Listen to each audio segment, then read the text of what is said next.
ನಮಸ್ಕಾರ, ನಿಮ್ ಜೊತೆ ಇದೆ PNS ನ್ಯೂಸ್ ನೆಟ್ವರ್ಕ್. ನೀವು ನೋಡ್ತಿದ್ದೀರಾ PNS ವಿಸ್ತಾರ. ನಾನು ನಿಖಿಲ್ ಜೋಶಿ. ಯಾವುದೇ ಒಂದು ವಿಷಯದಲ್ಲಿ ನಿರ್ಧಾರ, ಪರಿಹಾರ, ಕಲಿಕೆ, ತಿಳುವಳಿಕೆ ಸಿಗ್ಬೇಕಾದ್ರೆ ಆ ವಿಷಯದ ಬಗ್ಗೆ ಒಂದು ಒಳ್ಳೆ ಚರ್ಚೆ ಆಗ್ಬೇಕು. ಒಂದು ಒಳ್ಳೆ ಚರ್ಚೆ ಯಾವಾಗ ಆಗುತ್ತೆ ಅಂದ್ರೆ ಅರ್ಥಪೂರ್ಣ, ಜನ ಕೇಂದ್ರಿತ ಪ್ರಶ್ನೆ ಕೇಳಿದಾಗ. ಇವತ್ತಿನ ಚರ್ಚೆಯ ವಿಷಯ ಬೆಲೆಯ ಬರೆ. ಏನಕ್ಕಪ್ಪ ಅಂದ್ರೆ ಯಾವ ಒಂದೇ ಒಂದು ವಿಭಾಗದಲ್ಲಿ ಬೆಲೆ ಇಳಿಕೆ ಆಗಿದೆ, ಜೀವನ ಒಂದು ರೀತಿ ರಿಲೀಫ್ ಆಗಿದೆ ಅಂತ ನಾವು ಹೇಳೋ ಹಾಗೆ ಇಲ್ಲ. ಪೆಟ್ರೋಲ್ ಇಂದ ಹಿಡಿದು ಬೇಳೆಯಿಂದ ಹಿಡಿದು ತರಕಾರಿ, ಹಣ್ಣು, ಅಲ್ಲಿಂದ ಹಿಡಿದು ಸಕ್ಕರೆವರೆಗೂ ಎಲ್ಲಾದ್ರಲ್ಲೂ ಬೆಲೆ ಏರಿಕೆಯನ್ನ ನಾವು ಅನುಭವಿಸ್ತಾ ಇದ್ದೀವಿ. ಇದಕ್ಕೆ ಸರ್ಕಾರ ಹೊಣೆನಾ, ಸನ್ನಿವೇಶ ಹೊಣೆನಾ ಅಂತ ನಾವು ಪ್ರಶ್ನೆ ಮಾಡ್ತಾ ಹೋಗ್ಬೋದು. ಆದ್ರೆ ನಿಜವಾಗ್ಲೂ ಒಬ್ಬ ಸಾರ್ವಜನಿಕ, ಒಬ್ಬ ಸಾಮಾನ್ಯನ ಜೀವನದ ಮೇಲೆ ಈ ಬೆಲೆ ಏರಿಕೆಯ ಒಂದು ಪ್ರಭಾವ ಯಾವ ರೀತಿ ಇದೆ ಅಂತ ನಾವು ಪರಿಗಣಿಸ್ಬೇಕು. ಅದನ್ನ ಒಂದು ರೀತಿ ವಿಶ್ಲೇಷಣಾತ್ಮಕವಾಗಿ ತಿಳ್ಕೋಬೇಕು. ಅದಾದ ನಂತರ ಸರ್ಕಾರ ತನ್ನ ಜವಾಬ್ದಾರಿಯನ್ನು ನಿಭಾಯಿಸ್ತಾ ಇದೆಯಾ ಅಂತ ಪ್ರಶ್ನೆನೂ ಮಾಡಬೇಕು. ಈಗ ಸಾಲು ಹಬ್ಬಗಳು ಬರ್ತಿದೆ. ಎಲ್ಲಾ ಜಾತಿ ಧರ್ಮದವ್ರಿಗೂ ಹಬ್ಬಗಳಿದೆ. ಹಂಗಾಗಿ ಇದು ಇವ್ರಿಗೆ, ಇದು ಅವ್ರಿಗೆ ಅಂತಲ್ಲ, ಎಲ್ರಿಗೂ ಅನ್ವಯಿಸುವಂಥದ್ದು. ಈ ಬಾರಿ ಬಹುಶಃ ಹಬ್ಬಗಳಲ್ಲಿ ವೈಭವ ಮತ್ತೆ ವಿಜೃಂಭಣೆ ಸ್ವಲ್ಪ ಕಡಿಮೆ ಆಗ್ಬೋದಾ?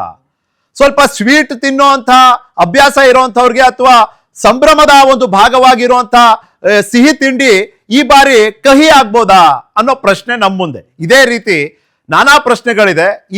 ಈ ಒಂದು ವಿಷಯದ ವಿಸ್ತಾರವನ್ನ ನಿರ್ಧರಿಸೋ ಪ್ರಮುಖ ಪ್ರಶ್ನೆಗಳು ನಿಮ್ಮ ಮುಂದೆ. ನಾನಾ ರೀತಿಯ ಬೆಲೆ ಏರಿಕೆ ಬರೆಯನ್ನ ಎದುರಿಸ್ತಿರುವಂತಹ ಜನರ ಜೀವನ ಸಂಭಾಳಿಸುವಲ್ಲಿ ಸರ್ಕಾರದ ಪಾತ್ರ ಏನು? ಸರ್ಕಾರ ತನ್ನ ಅಧೀನದಲ್ಲಿ ಒಂದಷ್ಟು ರಕ್ಷಣೆಯ ಮೂಲಕ ಇಟ್ಕೋಬಹುದಾದಂತಹ ಊಟದ ಪದಾರ್ಥಗಳಿದ್ವು.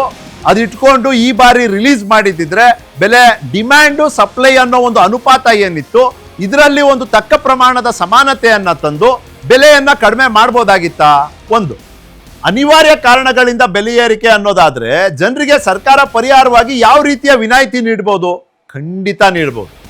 ಕೇಂದ್ರನೂ ನೀಡಬಹುದು, ರಾಜ್ಯನೂ ನೀಡಬಹುದು. ನೀಡತ್ತಾ ಅನ್ನೋದನ್ನ ಈ ಚರ್ಚೆ ಅವಧಿಯಲ್ಲಿ ನಿಮ್ ಮುಂದೆ ತರೋ ಪ್ರಯತ್ನ ಮಾಡ್ತೀನಿ. ಇನ್ನು ಹಣ್ಣು, ತರಕಾರಿ, ಅಡಿಗೆ ಎಣ್ಣೆ ಮತ್ತು ಬೇಳೆಯ ಬೆಲೆ ಏರಿಕೆ ಕಾರಣ ಒಂದಾದ್ರೆ, ಸಕ್ಕರೆಯ ಬೆಲೆ ಏರಿಕೆಗೆ ಕಾರಣವೇ ಸರ್ಕಾರದ E20 ಎಥನಾಲ್ ಯೋಜನೆ ಎಂಬ ಆರೋಪ ಇದೆ. ಸರಿ ಇದೆಯಾ? ಇದು ಅಂಕಿಅಂಶ ಏನ್ ಹೇಳುತ್ತೆ ಗೊತ್ತಾ? ಚರ್ಚೆ ಅವಧಿಯಲ್ಲಿ ಹೇಳ್ತೀನಿ. ಹೆಚ್ಚಿನ ಲಾಭಕ್ಕಾಗಿ ವ್ಯಾಪಾರಿಗಳು ಕೃತಕ ಅಭಾವ ಸೃಷ್ಟಿಸಿದ್ದಾರೆ ಎಂಬ ಸಾರ್ವಜನಿಕರ ಅನುಮಾನ ದೂರ ಮಾಡೋದಕ್ಕೆ ಸರ್ಕಾರ ಏನ್ ಮಾಡ್ಬೇಕು? ಇದು ಪ್ರತಿ ಬಾರಿ ಆಗುವಂಥದ್ದೇ ಅಲ್ವಾ? ಯಾವುದೇ ಒಂದು ಸಂದರ್ಭದಲ್ಲಿ ಡಿಮ್ಯಾಂಡ್ ಇದೆ ಅಂತ ಗೊತ್ತಾದ್ರೆ ಆ ಡಿಮ್ಯಾಂಡ್ ನ ಹೆಚ್ಚಿಸೋದು, ಆವಾಗ ಒಂದು ಕೃತಕ ಅಭಾವ ಅಥವಾ ಕೊರತೆಯನ್ನ ಜನರ ಮನಸ್ಸಲ್ಲಿ ಒಂದು ಅಭಿಪ್ರಾಯವಾಗಿ, ಒಂದು ಅನಿಸಿಕೆಯಾಗಿ ನೆಟ್ಟು ಬಿಡೋದು. ಅದಾದ್ಮೇಲೆ ಯಾರಿಗೆ ಜನರಿಗೆ ಅದು ಅವಶ್ಯಕತೆ ಇದ್ದೇ ಇರುತ್ತೆ, ಅನಿವಾರ್ಯವಾಗಿ ಅವರು ಅದಕ್ಕೆ ಹೆಚ್ಚಿನ ಬೆಲೆಯನ್ನ ಪಾವತಿಸೋದಕ್ಕೆ ರೆಡಿ ಆಗ್ಬಿಡ್ತಾರೆ. ಅಲ್ಲಿ ಈ ವ್ಯಾಪಾರಿಗಳು ತಮ್ಮ ಒಂದು ಲಾಭದ ದಾಹ ಏನಿರುತ್ತೆ ಅದನ್ನ ಅವರು ನೀಗಿಸ್ಕೋತಾರೆ. ಹೀಗೆ ಬೇರೆ ಬೇರೆ ಆಯಾಮಗಳಲ್ಲೇ ಬೆಳೀತಿದೆ ಈ ಚರ್ಚೆ. ಈ ಚರ್ಚೆ ಒಂದು ಅರ್ಥವನ್ನ ಎಲ್ಲಿ ಪಡಿತದೆ ಅಂದ್ರೆ, ಮುಂದಿನ ದಿನಗಳಲ್ಲಿ ನಾವು ಎಲ್ಲಾ ರೀತಿಯ ಖರೀದಿ ಮಾಡೋದಕ್ಕೂ ಮುಂದಾಗ್ತೀವಿ. ಸಾಲಾಗಿ ಹಬ್ಬಗಳು ಬರ್ತಿದೆ. ಒಂದು ರೀತಿಯ ನಿಯಂತ್ರಣ ಸರ್ಕಾರದ ಕಡೆಯಿಂದ ಆಗ್ಲೇಬೇಕಲ್ವಾ? ಹೌದು. ಆದ್ರೆ ಜನ ಕೂಡ ಇವತ್ತು ಸರ್ಕಾರ ಹೇಳ್ತಿರುವಂತ ಕಾರಣಗಳನ್ನ ಒಪ್ಪುವಂತ ಮನಸ್ಥಿತಿ ಬೆಳೆಸ್ಕೊಂಡಿದ್ದಾರಾ? ಕೇಳೋಣ ಬನ್ನಿ. ಇವತ್ತು ಈ ಚರ್ಚೆಯಲ್ಲಿ ನನ್ನ ಜೊತೆ ಇದ್ದಾರೆ ಬಿಜೆಪಿಯ ವಕ್ತಾರರು ಮೋಹನ್ ವಿಶ್ವ. ನಮಸ್ಕಾರ ಮೋಹನ್.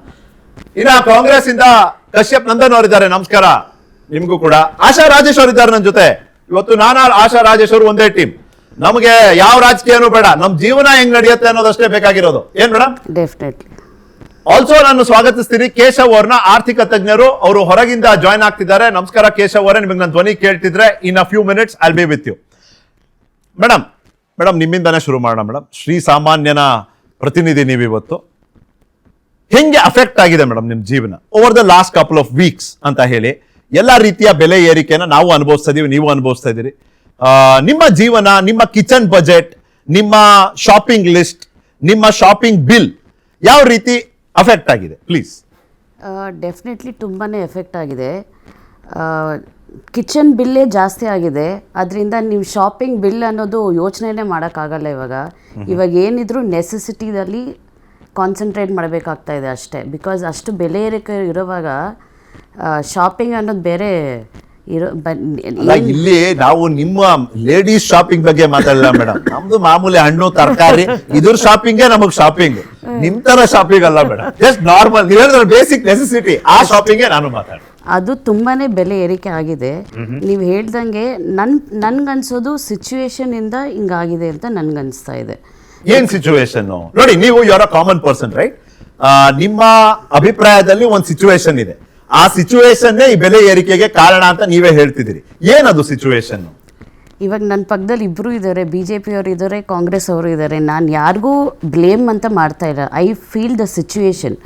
ಈ ವಾರಿಂದ, ಅಮೆರಿಕಾ ಇರಾನ್ ಇಸ್ರೇಲ್ ವಾರಿಂದ ಈ ಬೆಲೆ ಏರಿಕೆ ಆಗಿದೆ. ನಮ್ಮ ಇಂಡಿಯಾ ಒಬ್ಬರಿಗೆ ಇಲ್ಲ, ಎಲ್ಲರಿಗೂ ಎಫೆಕ್ಟ್ ಆಗಿದೆ ಅಂತ ನನ್ಗನ್ನಿಸ್ತಾ ಇದೆ. ರೈಟ್. ನಾನು ಕಶ್ಯಪ್ ನಂದನ್ ಅವ್ರು ಕೇಳೋಣ. ಈಗ ನಿಮ್ಮ ಪಕ್ಷದವರು ನೀವೇ ನೋಡಿರೋ ಹಾಗೆ ಬೆಳಿಗ್ಗೆಯಿಂದಲೂ ನಿನ್ನೆಯಿಂದಲೂ ಜೈರಾಮ್ ರಮೇಶ್ ಅವ್ರನ್ನ ಸೇರ್ಕೊಂಡಂಗೆ ಎಲ್ಲರೂ ಹೇಳ್ತಿದ್ದಾರೆ, ಸರ್ಕಾರ ತಾನು ಬೆಳೀತಿದ್ದಂಥ ಅಥವಾ ರೈತರು ಬೆಳೀತಿದ್ದಂಥ ಶುಗರ್ ಕೇನ್ ಔಟ್ಪುಟ್ ಏನಿತ್ತು ಇದರಲ್ಲಿ ದೊಡ್ಡ ಪ್ರಮಾಣವನ್ನ ತಮ್ಮ E20 ಯೋಜನೆಗೆ ಡೈವರ್ಟ್ ಮಾಡಿಬಿಟ್ರು. ಅವಾಗ ಏನಾಯ್ತು, ಸಕ್ಕರೆಯ ಒಂದು ಈಲ್ಡ್ ಓವರ್ ಆಲ್ ಕಡಿಮೆನೂ ಆಯ್ತು, ಜನರಿಗೆ ತಲುಪ್ತಿರುವಂತ ಸಕ್ಕರೆ ಕಮ್ಮಿ ಆಯ್ತು, ಡಿಸ್ಟಿಲರಿಗೆ ಜಾಸ್ತಿ ಹೋಯ್ತು. ಇದು ಸರಿ ಇದೆಯಾ ಕಶ್ಯಪ್? ನೀವೇನಾದ್ರೂ ಇದ್ರ ಬಗ್ಗೆ ರಿಸರ್ಚ್ ಮಾಡಿ ಬಂದ್ರ? ನೋಡಿ, ಇವಾಗ ಬರಬೇಕಾದ್ರೆ ನಾನು ನಿರಾಣಿ ಶುಗರ್ಸ್ ಫ್ಯಾಕ್ಟ್ರಿಲಿ ನನ್ನ ಆತ್ಮೀಯ ಕ್ಲೋಸ್ ಫ್ರೆಂಡ್ ಕೆಲಸ ಮಾಡ್ತಾರೆ. I ask the same question to be double check. ದುಡ್ಡು ಅವರಿಗೆ ಜಾಸ್ತಿ ಬರ್ತಾ ಇದೆ, ಮಲಾಸ್ನ ಡೈವರ್ಟ್ ಮಾಡ್ತಿರೋದು ಡಿಸ್ಟಲರಿಗೆ, ಶುಗರ್ ಕನ್ಸಂಪ್ಷನ್ಗೆ ಕಮ್ಮಿ ಮಾಡ್ತಾ ಇದ್ದಾರೆ.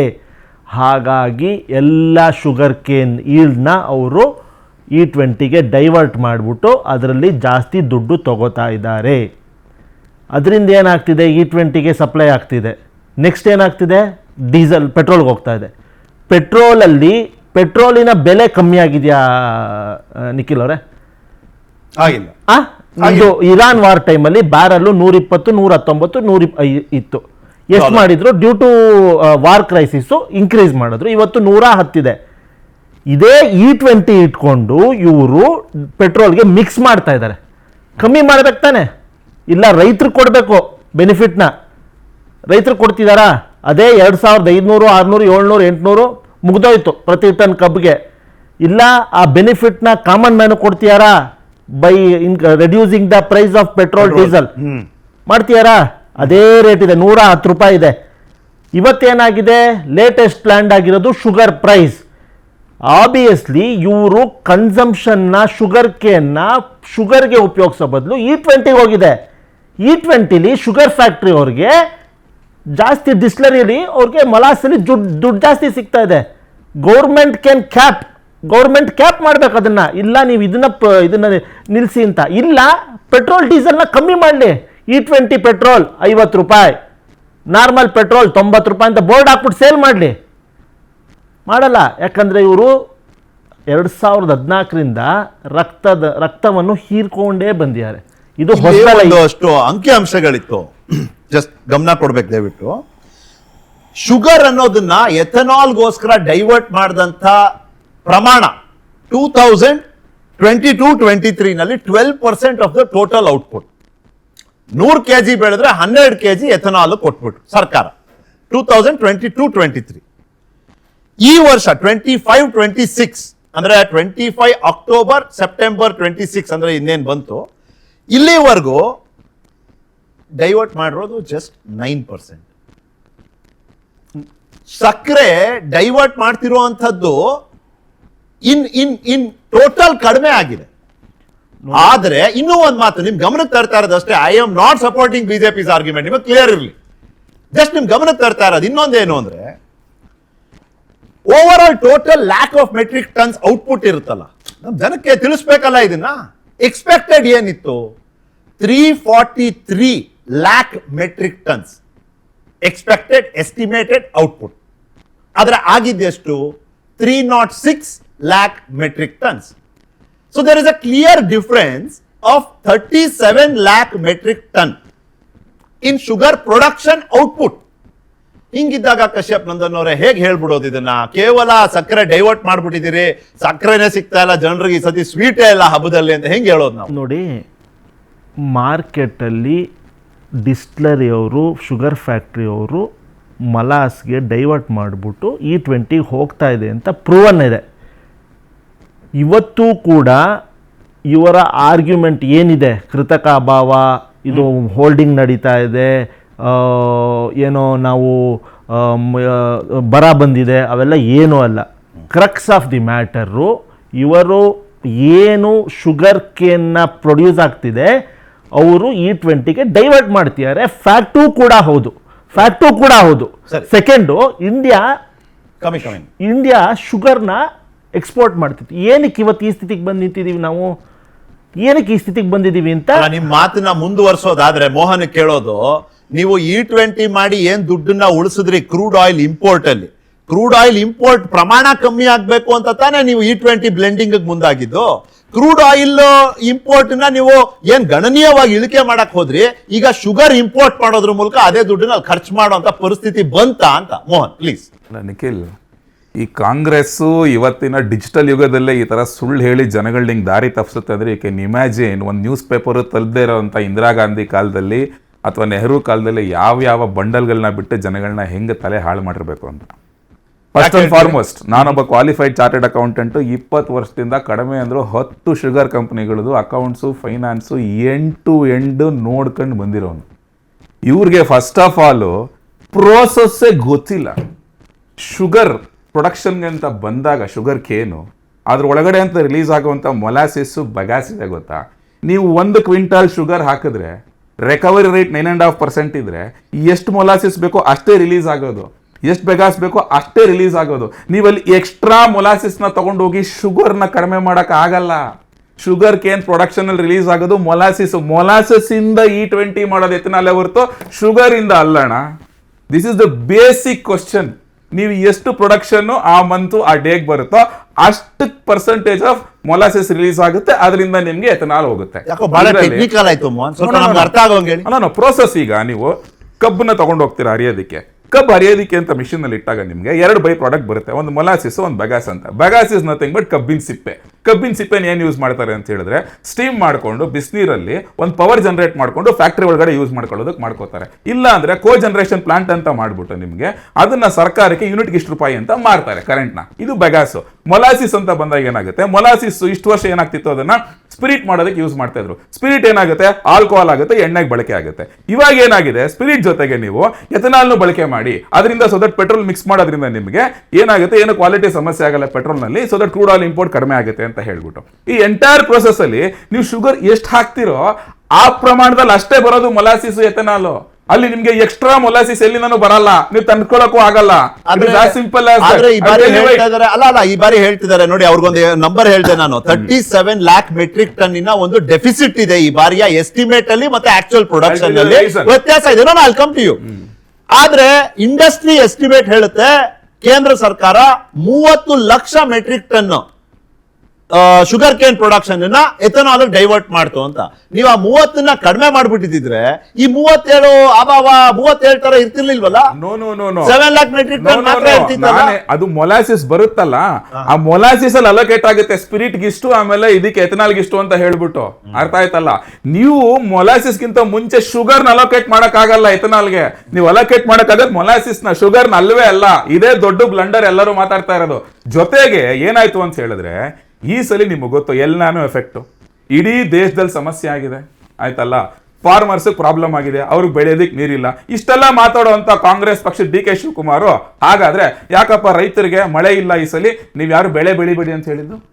ನಮ್ಮನ್ ಬಿಟ್ಬಿಡ್ರಿ, ನಿಮ್ ಮುಖ್ಯಮಂತ್ರಿಗಳೇ ಹೇಳೋರೆ ಬೆಳೆ ಬೆಳಿಬೇಡಿ ಅಂತ ಹೇಳ್ಬಿಟ್ಟು. ನಿಮ್ಮ ಮಾತು ಕೇಳ್ಕೊಂಡೆ ಜನ ಬೆಳೆ ಬೆಳೆದಿಲ್ಲ ಅಲ್ಲಿ ರೈತರು ಮಂಡ್ಯ ಭಾಗದಲ್ಲಿ. ಅದಕ್ಕೋಸ್ಕರ ಶುಗರ್ ಕೇನ್ ಡೆಫಿಸಿಟ್ ಆಗಿದೆ ಇವತ್ತು.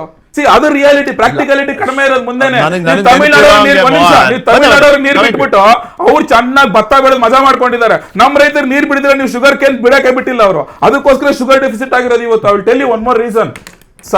ಕೇಂದ್ರ ಸರ್ಕಾರ ಇಮಿಡಿಯೇಟ್ ಆಗಿ ಏನ್ ಮಾಡ್ತು ಅಂತ ಹೇಳಿದ್ರೆ, ಈ ಮಾನ್ಸೂನ್ ಸಮಸ್ಯೆ ಇದೆ ಅಂತ ಹೇಳ್ಬಿಟ್ಟು ಇಮಿಡಿಯೇಟ್ ಆಗಿ ಇಂಪೋರ್ಟ್ ಆಫ್ ಶುಗರ್ ಮೇಲೆ ಇರುವಂತ ಕಸ್ಟಮ್ಸ್ ಡ್ಯೂಟಿನ ರಿಡೈಂಡ್ ಮಾಡ್ಬಿಡ್ತು. ಫುಲ್ ಮಾಡಿದ ತಕ್ಷಣ 10 lakh ಮೆಟ್ರಿಕ್ ಟನ್ ಇಂಪೋರ್ಟ್ ಮಾಡ್ಕೊಂಬ ಡ್ಯೂಟಿ ಫ್ರೀ ಅಂತ ಹೇಳ್ತು. ಇನ್ನು ಆರ್ಡರ್ಸ್ ಪ್ಲೇಸ್ ಮಾಡಿದ್ದಾರೆ ನಿಖಿಲ್, ಇನ್ನು ಬಂದೂ ಇಲ್ಲ. ಹೊಸ ಆರ್ಡರ್ಸ್ ಪ್ಲೇಸ್ ಆಗಿದೆ ಅಷ್ಟೇ. ಆರ್ಡರ್ ಪ್ಲೇಸ್ ಆಗಿರೋದಕ್ಕೆ ನಿನ್ನೆ 15% ಹೋಲ್ಸೇಲ್ ರೇಟ್ ಕಡಿಮೆ ಆಗಿದೆ ಶುಗರ್. ಜಸ್ಟ್ ಪ್ಲೇಸ್ ಆಗಿರೋದಕ್ಕೆ ಅಂಗಡಿಗೆ ಹೋದ್ರೆ ಆರ್ಗ್ಯೂ ಮಾಡಕ್ಕಾಗತ್ತಾ? ಅದಕ್ಕೂ 10 lakh metric ton duty free ಕೊಟ್ಟಿದೆ, ಹೋಲ್ಸೇಲ್ 15% ಕಮ್ಮಿ ಆಯ್ತು. ನೀನ್ ಯಾಕೆ 64 ರೂಪಾಯಿ ಮಾಡ್ತಿದ್ದೆ ಅಂತ ಕೇಳಕ್ಕಾಗತ್ತ ಆಶಾ ಅವರು? ರೀಸನ್ ಹೇಳ್ತೀನಿ. ಇವಾಗ ಆರ್ಡರ್ ಪ್ಲೇಸ್ ಮಾಡಿರೋದು, ಬಟ್ ಇವಾಗ ನೀವು ಅಂಗಡಿಗೆ ಹೋಗಿ ತಗೊಳ್ತೀರಾ ಗೊತ್ತಾ, ಇದು ಹಳೆ ಸ್ಟಾಕ್, ಅವ್ರ ಹತ್ರ ಇನ್ನೂ ಹಳೆ ಸ್ಟಾಕ್ ಇದೆ, ಹಳೆ ಸ್ಟಾಕ್ ಇಲ್ಲೇ ಪರ್ಚೇಸ್ ಮಾಡಿರೋದು, ಅದು ಕ್ಲಿಯರ್ ಆಗೋರ್ಗು ಅಂಗಡಿ ಒಂದು ಲಾಸಲ್ಲಿ ಸೇಲ್ ಮಾಡ್ತಾನ? ಇದು ರಿಯಾಲಿಟಿ. ನೀವು ಜನಕ್ಕೆ ರಿಯಾಲಿಟಿ ಹೇಳಬೇಕು, ನೀವು ಸುಳ್ಳು ಹೇಳ್ಕೊಂಡು ಕೂತ್ಕೊಳ್ಳೋದಲ್ಲ. ತಿರ್ಗಾ ಕೇಂದ್ರ ಸರ್ಕಾರ ಏನ್ ಮಾಡ್ತೀವಿ, ಇಮಿಡಿಯೇಟ್ ಆಗಿ ತಿಂಗಳಿಗೆ 10 ಲಕ್ಷ ಮೆಟ್ರಿಕ್ ಟನ್ಗಿಂತ ಜಾಸ್ತಿ ಕನ್ಸ್ಯೂಮ್ ಮಾಡುವಂತವ್ರಿಗೆ ಸ್ಟಾಕ್ ಮೇಲೆ ಲಿಮಿಟ್ಸ್ ಆಗ್ತು, ಆಯ್ತಾ? ನೀವು 15 ಡೇಸ್ ಸ್ಟಾಕ್ ಗಿಂತ ಜಾಸ್ತಿ ಇಟ್ಕೊಳ್ಳೋಂಗಿಲ್ಲ ಅಂತ ಹೇಳ್ಬಿಟ್ಟು ಸ್ಟಾಕ್ ನ ರಿಡಕ್ಷನ್ ಮಾಡಾಕ್ಬಿಟ್ರು. ಪ್ರಹ್ಲಾದ್ ಜೋಶಿ ಅವರೇ ಮಿನಿಸ್ಟರ್, ಅವರೇ ಮೀಟಿಂಗ್ ಮಾಡ್ಬಿಟ್ಟು stock holding dates, stock holding quantity ಎಲ್ಲ ರಿಡಕ್ಷನ್ ಮಾಡಾಕ್ಬಿಟ್ಟು, ರಿಡಕ್ಷನ್ ಮಾಡಿ ಇಮಿಡಿಯೇಟ್ ಆಗಿ ಕಂಟ್ರೋಲ್ ತಂತು. This is what we have done. ಇದು ಮಾನ್ಸೂನ್ ಎಫೆಕ್ಟ್. ತಿರ್ಗಾ ಪೆಟ್ರೋಲ್ ಬಗ್ಗೆ, ಎಥನಾಲ್ ಬಗ್ಗೆ ಅವಾಗಿಂದ ಪ್ರಶ್ನೆ ಕೇಳಿದ್ರಿ ಅಲ್ವಾ? ಇಷ್ಟೆಲ್ಲ ಮಾತಾಡುವಂತ ಕಾಂಗ್ರೆಸ್ ಸರ್ಕಾರ ಈಗ ನೀವು ಪೆಟ್ರೋಲ್ ಬ್ರೇಕಪ್ ಹೇಳಬೇಕು ಅಂದ್ರೆ, ಈಗ for example state component crude oil cost ಅಂದಾಜು ಒಂದು 55 ರೂಪಾಯಿ ಇದ್ರೆ, ನಿಮ್ಗೆ ಪ್ರೊಡಕ್ಷನ್ ಕಾಸ್ಟ್ ಒಂದು 8 ರೂಪಾಯಿ ಬಿದ್ರೆ, ಟ್ರಾನ್ಸ್ಪೋರ್ಟೇಷನ್ ಡೀಲರ್ ಕಮಿಷನ್ ಒಂದು 7 ರೂಪಾಯಿ ಇದ್ರೆ, ಕೇಂದ್ರ ಸರ್ಕಾರದ ತೆರಿಗೆ 12 ರೂಪಾಯಿ, ವೆರಸ್ ರಾಜ್ಯ ಸರ್ಕಾರದ ತೆರಿಗೆ 24 ರೂಪಾಯಿ.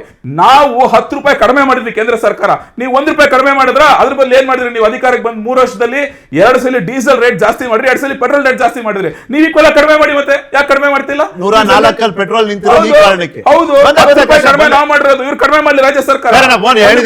ನಾನು ಕೇಶವ್ ಅವ್ರನ್ನ ನಾನು ಸ್ವಾಗತಿಸ್ತೀನಿ. ಕೇಶವ್ ಅವರು ಆರ್ಥಿಕ ತಜ್ಞರಿದ್ದಾರೆ. ನಮಸ್ಕಾರ ಕೇಶವ್ ಅವರೇ, ನಿಖಿಲ್ ಮಾತಾಡ್ತೀನಿ. ಸ್ವಾಗತ ನಿಮ್ಗೆ PNS ವಿಸ್ತಾರಕ್ಕೆ. ಮೊದಲನೇದಾಗಿ ಆರ್ಥಿಕ ತಜ್ಞರಾಗಿ ಮಾತಾಡಿರಂತೆ, ಬಟ್ ಒಬ್ಬ ಕಾಮನ್ ಮ್ಯಾನ್ ಆಗಿ ನಿಮ್ಮ ಒಂದು ಅಭಿಪ್ರಾಯ ಏನು? ಈ ಬೆಲೆ ಏರಿಕೆಗೆ ಕಾರಣ ಸರ್ಕಾರದ ನಿರ್ಲಕ್ಷ್ಯ, ವ್ಯಾಪಾರಿಗಳ ಲಾಭದಾಹ, ಅಥವಾ ಜಾಗತಿಕ ಸನ್ನಿವೇಶ? ಎಲ್ಲಿ ನೀವು ಆ ಒಂದು ಪಾಯಿಂಟ್ ಮಾಡ್ತೀರಿ ಈ ಕಾರಣವಾಗಿ? ನೋಡಿ, ವಿಶ್ವದ ಇಡೀ ಜಗತ್ತಲ್ಲಿ ಇದು ಅನುಭವಿಸ್ತಾ ಇದೆ, ಭಾರತದಲ್ಲಿ ಮಾತ್ರ ಅಲ್ಲ ಅನ್ನೋದನ್ನ ಮೊದಲು ನಾವು ಅರ್ಥ ಮಾಡ್ಕೋಬೇಕು. ಮತ್ತೆ ಏನಾಗುತ್ತೆ, ಮಾರ್ಕೆಟ್ ಸ್ಟ್ರಕ್ಚರ್ ಕೂಡ, ಒಂದು ಮಾರುಕಟ್ಟೆ ಕೂಡ ಒಂದು ಕಾರಣ ಆಗುತ್ತೆ. ಎಲ್ನಿನೋ ಕಾರಣ ಆಗಿದೆ, ಮಾನ್ಸೂನ್ಸ್ ಕಡಿಮೆ ಆಗಿದೆ, ಅದು ಕಾರಣ ಆಗಿದೆ. ಮತ್ತೆ ನಾವು ಬರೀ ಸಕ್ಕರೆ ಮೇಲೆ ಮಾತ್ರ ಮಾತಾಡ್ತಾ ಇದೀವಿ. ಈಗ ಈರುಳ್ಳಿ ಬೆಲೆ ಜಾಸ್ತಿ ಆಗಿದೆ, ಇಡಿಬಲ್ ಆಯಿಲ್ಸ್ ಬೆಲೆ ಜಾಸ್ತಿ ಆಗಿದೆ, ಖಾದ್ಯ ತೈಲಗಳ ಬೆಲೆ ಜಾಸ್ತಿ ಆಗಿದೆ. ಸೊ ಇವುಗಳು ಎಲ್ಲವೂ ಯಾಕೆ ಹೆಚ್ಚಾಯ್ತು? ಒಂದ್ ವೇಳೆ ಸಕ್ಕರೆನ ಡೈವರ್ಟ್ ಮಾಡ್ಬಿಟ್ರು ಅನ್ನೋದಾಗಿದ್ದಿದ್ರೆ ಎಲ್ಲಾ ಬೆಲೆಗಳು, ಇನ್ನು ಬೇರೆ ಬೆಲೆಗಳು ಯಾಕೆ ಹೆಚ್ಚಾಗ್ತಾ ಇದೆ ಅನ್ನೋದನ್ನು ದಯವಿಟ್ಟು ಗಮನಿಸಬೇಕು.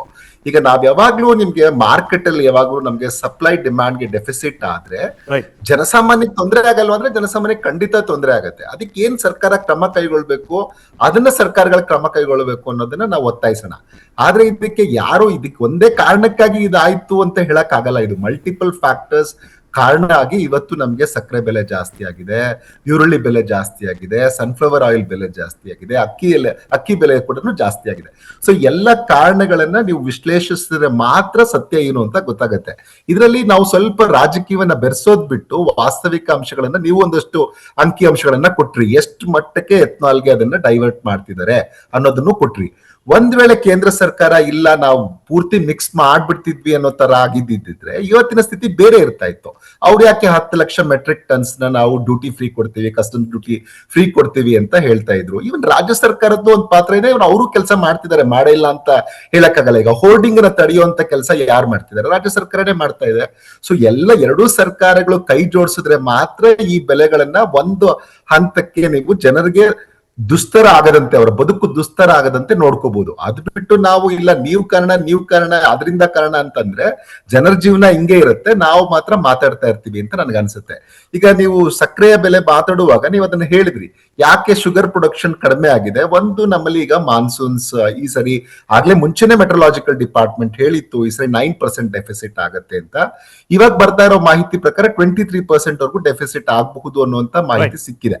ಸೊ ಈ ಕಾರಣಗಳೆಲ್ಲವನ್ನು ನೀವು ವಿಶ್ಲೇಷಿಸಿ ಆಗ ನಿಮ್ಗೆ ಗೊತ್ತಾಗತ್ತೆ ಸತ್ಯ ಎಲ್ಲಿದೆ ಅಂತ ಅನ್ಸುತ್ತೆ.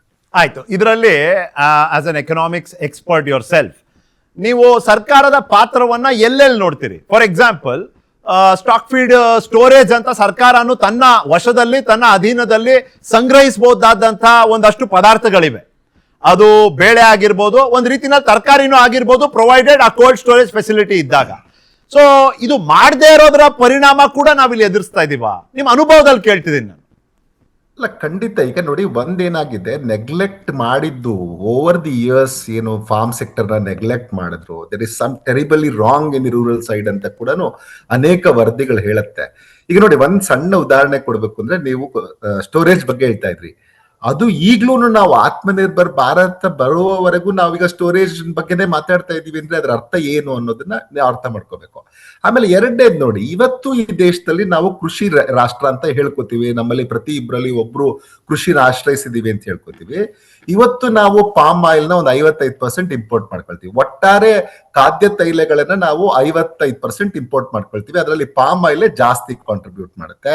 ಸೋಯಾಬೀನ್ ಆಯಿಲ್ 22ರಿಂದ 25% ನಾವು ಆಮದು ಮಾಡ್ಕೊಳ್ತೀವಿ. ಅರ್ಜೆಂಟೈನಾದಿಂದ ಆಮದು ಮಾಡ್ಕೊಳ್ತೀವಿ. ಪಾಮ್ ಆಯಿಲ್ ನ ಇಂಡೋನೇಷ್ಯಾದಿಂದ ಆಮದು ಮಾಡ್ಕೊಳ್ತೀವಿ. ಇನ್ನ ಸೂರ್ಯಕಾಂತಿ ಎಣ್ಣೆನ 15ರಿಂದ 19% ಇವತ್ತು ನಾವು ಆಮದು ಮಾಡ್ಕೊಳ್ತಾ ಇದೀವಿ. ಅದು ರಷ್ಯಾ ಮತ್ತೆ ಯುಕ್ರೇನ್ ಇಂದ. ಯಾವಾಗ ಅಂತಾರಾಷ್ಟ್ರೀಯ ಮಟ್ಟದಲ್ಲಿ ತೊಂದರೆ ಆಗುತ್ತೆ, ಅವಾಗ ನಮ್ಮ ದೇಶದಲ್ಲೂ ಅದ್ರ ಬೆಲೆಗಳು ಜಾಸ್ತಿ ಆಗ್ತಾ ಹೋಗುತ್ತೆ. ಸೊ ಇದಕ್ಕೆ ಈ ತರದಲ್ಲಿ ಸರ್ಕಾರದ ಪಾತ್ರ ಇದೆ ಅಂತ ನನಗೆ ಅನ್ಸೋದು. ಯಾವ ರೀತಿಲಿ ಕಳೆದ ಬಜೆಟ್ ಅಲ್ಲಿ ಒಂದಷ್ಟು ಅದಕ್ಕೆ ಮೆಜರ್ಸ್ ನ ಕೊಟ್ಟಿದ್ದಾರೆ, ಒಂದಷ್ಟು ಇನ್ಸೆಂಟಿವ್ಸ್ ಕೊಟ್ಟಿದ್ದಾರೆ ಕೇಂದ್ರ ಸರ್ಕಾರ.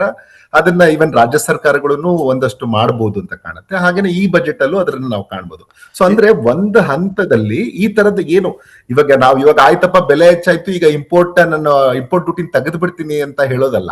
ನಾನ್ ಹೇಳೋದು ಇದಕ್ಕೊಂದು ಲಾಂಗ್ ಟರ್ಮ್ ಸೊಲ್ಯೂಷನ್ ನ ಕೇಂದ್ರ ಸರ್ಕಾರ ಮತ್ತೆ ರಾಜ್ಯ ಸರ್ಕಾರಗಳು ಒಟ್ಟಾಗಿ ಕುಳಿತು ಇದ್ರ ಬಗ್ಗೆ ಯೋಚನೆ ಮಾಡುವಂತದ್ದು ಒಳ್ಳೇದು. ಇದರಲ್ಲಿ ಕೆಸರಾಟ ಮಾಡೋದ್ರಿಂದ ಏನೂ ಲಾಭ ಆಗಲ್ಲ. ಈಗ ನೋಡಿ, ಒಂದು ಆಯಿಲ್ ಪ್ರೊಡಕ್ಷನ್ ಹೆಚ್ಚು ಮಾಡ್ಬೇಕು, ಆಯ್ತು, ಒಂದು ಇನ್ಸೆಂಟಿವ್ಸ್ ಕೇಂದ್ರ ಸರ್ಕಾರ ಕೊಡುತ್ತೆ. ರಾಜ್ಯ ಸರ್ಕಾರದ ಪಾತ್ರ ಏನು? ರಾಜ್ಯ ಸರ್ಕಾರ ಕೂಡ ರೈತರಿಗೆ ಅಲ್ಲಿ ಏನೇನ್ ಬೇಕು ಇವಾಗ, ಯಾಕಂದ್ರೆ ಅಗ್ರಿಕಲ್ಚರ್ ಡಿಪಾರ್ಟ್ಮೆಂಟ್ ಸ್ಟೇಟ್ ಅಲ್ಲಿ ರಾಜ್ಯಗಳ ಹತ್ರ ಇರುತ್ತೆ. ಸೊ ಆ ತರ ಇರುವಾಗ ನಾವಲ್ಲಿ ಏನ್ ಮಾಡಬಹುದು? ರಾಜ್ಯ ಸರ್ಕಾರಗಳು ಕೂಡ ಯೋಚನೆ ಮಾಡಬಹುದು. ಕೇಶವ್ ಸರ್, ಅದೇ ಪ್ರಶ್ನೆ ತಗೊಂಡ್ ಬರ್ತೀನಿ ನಿಮ್ಮ ಹತ್ರ ನಾನು. ಅದೇ ಪ್ರಶ್ನೆ ಇದೆ.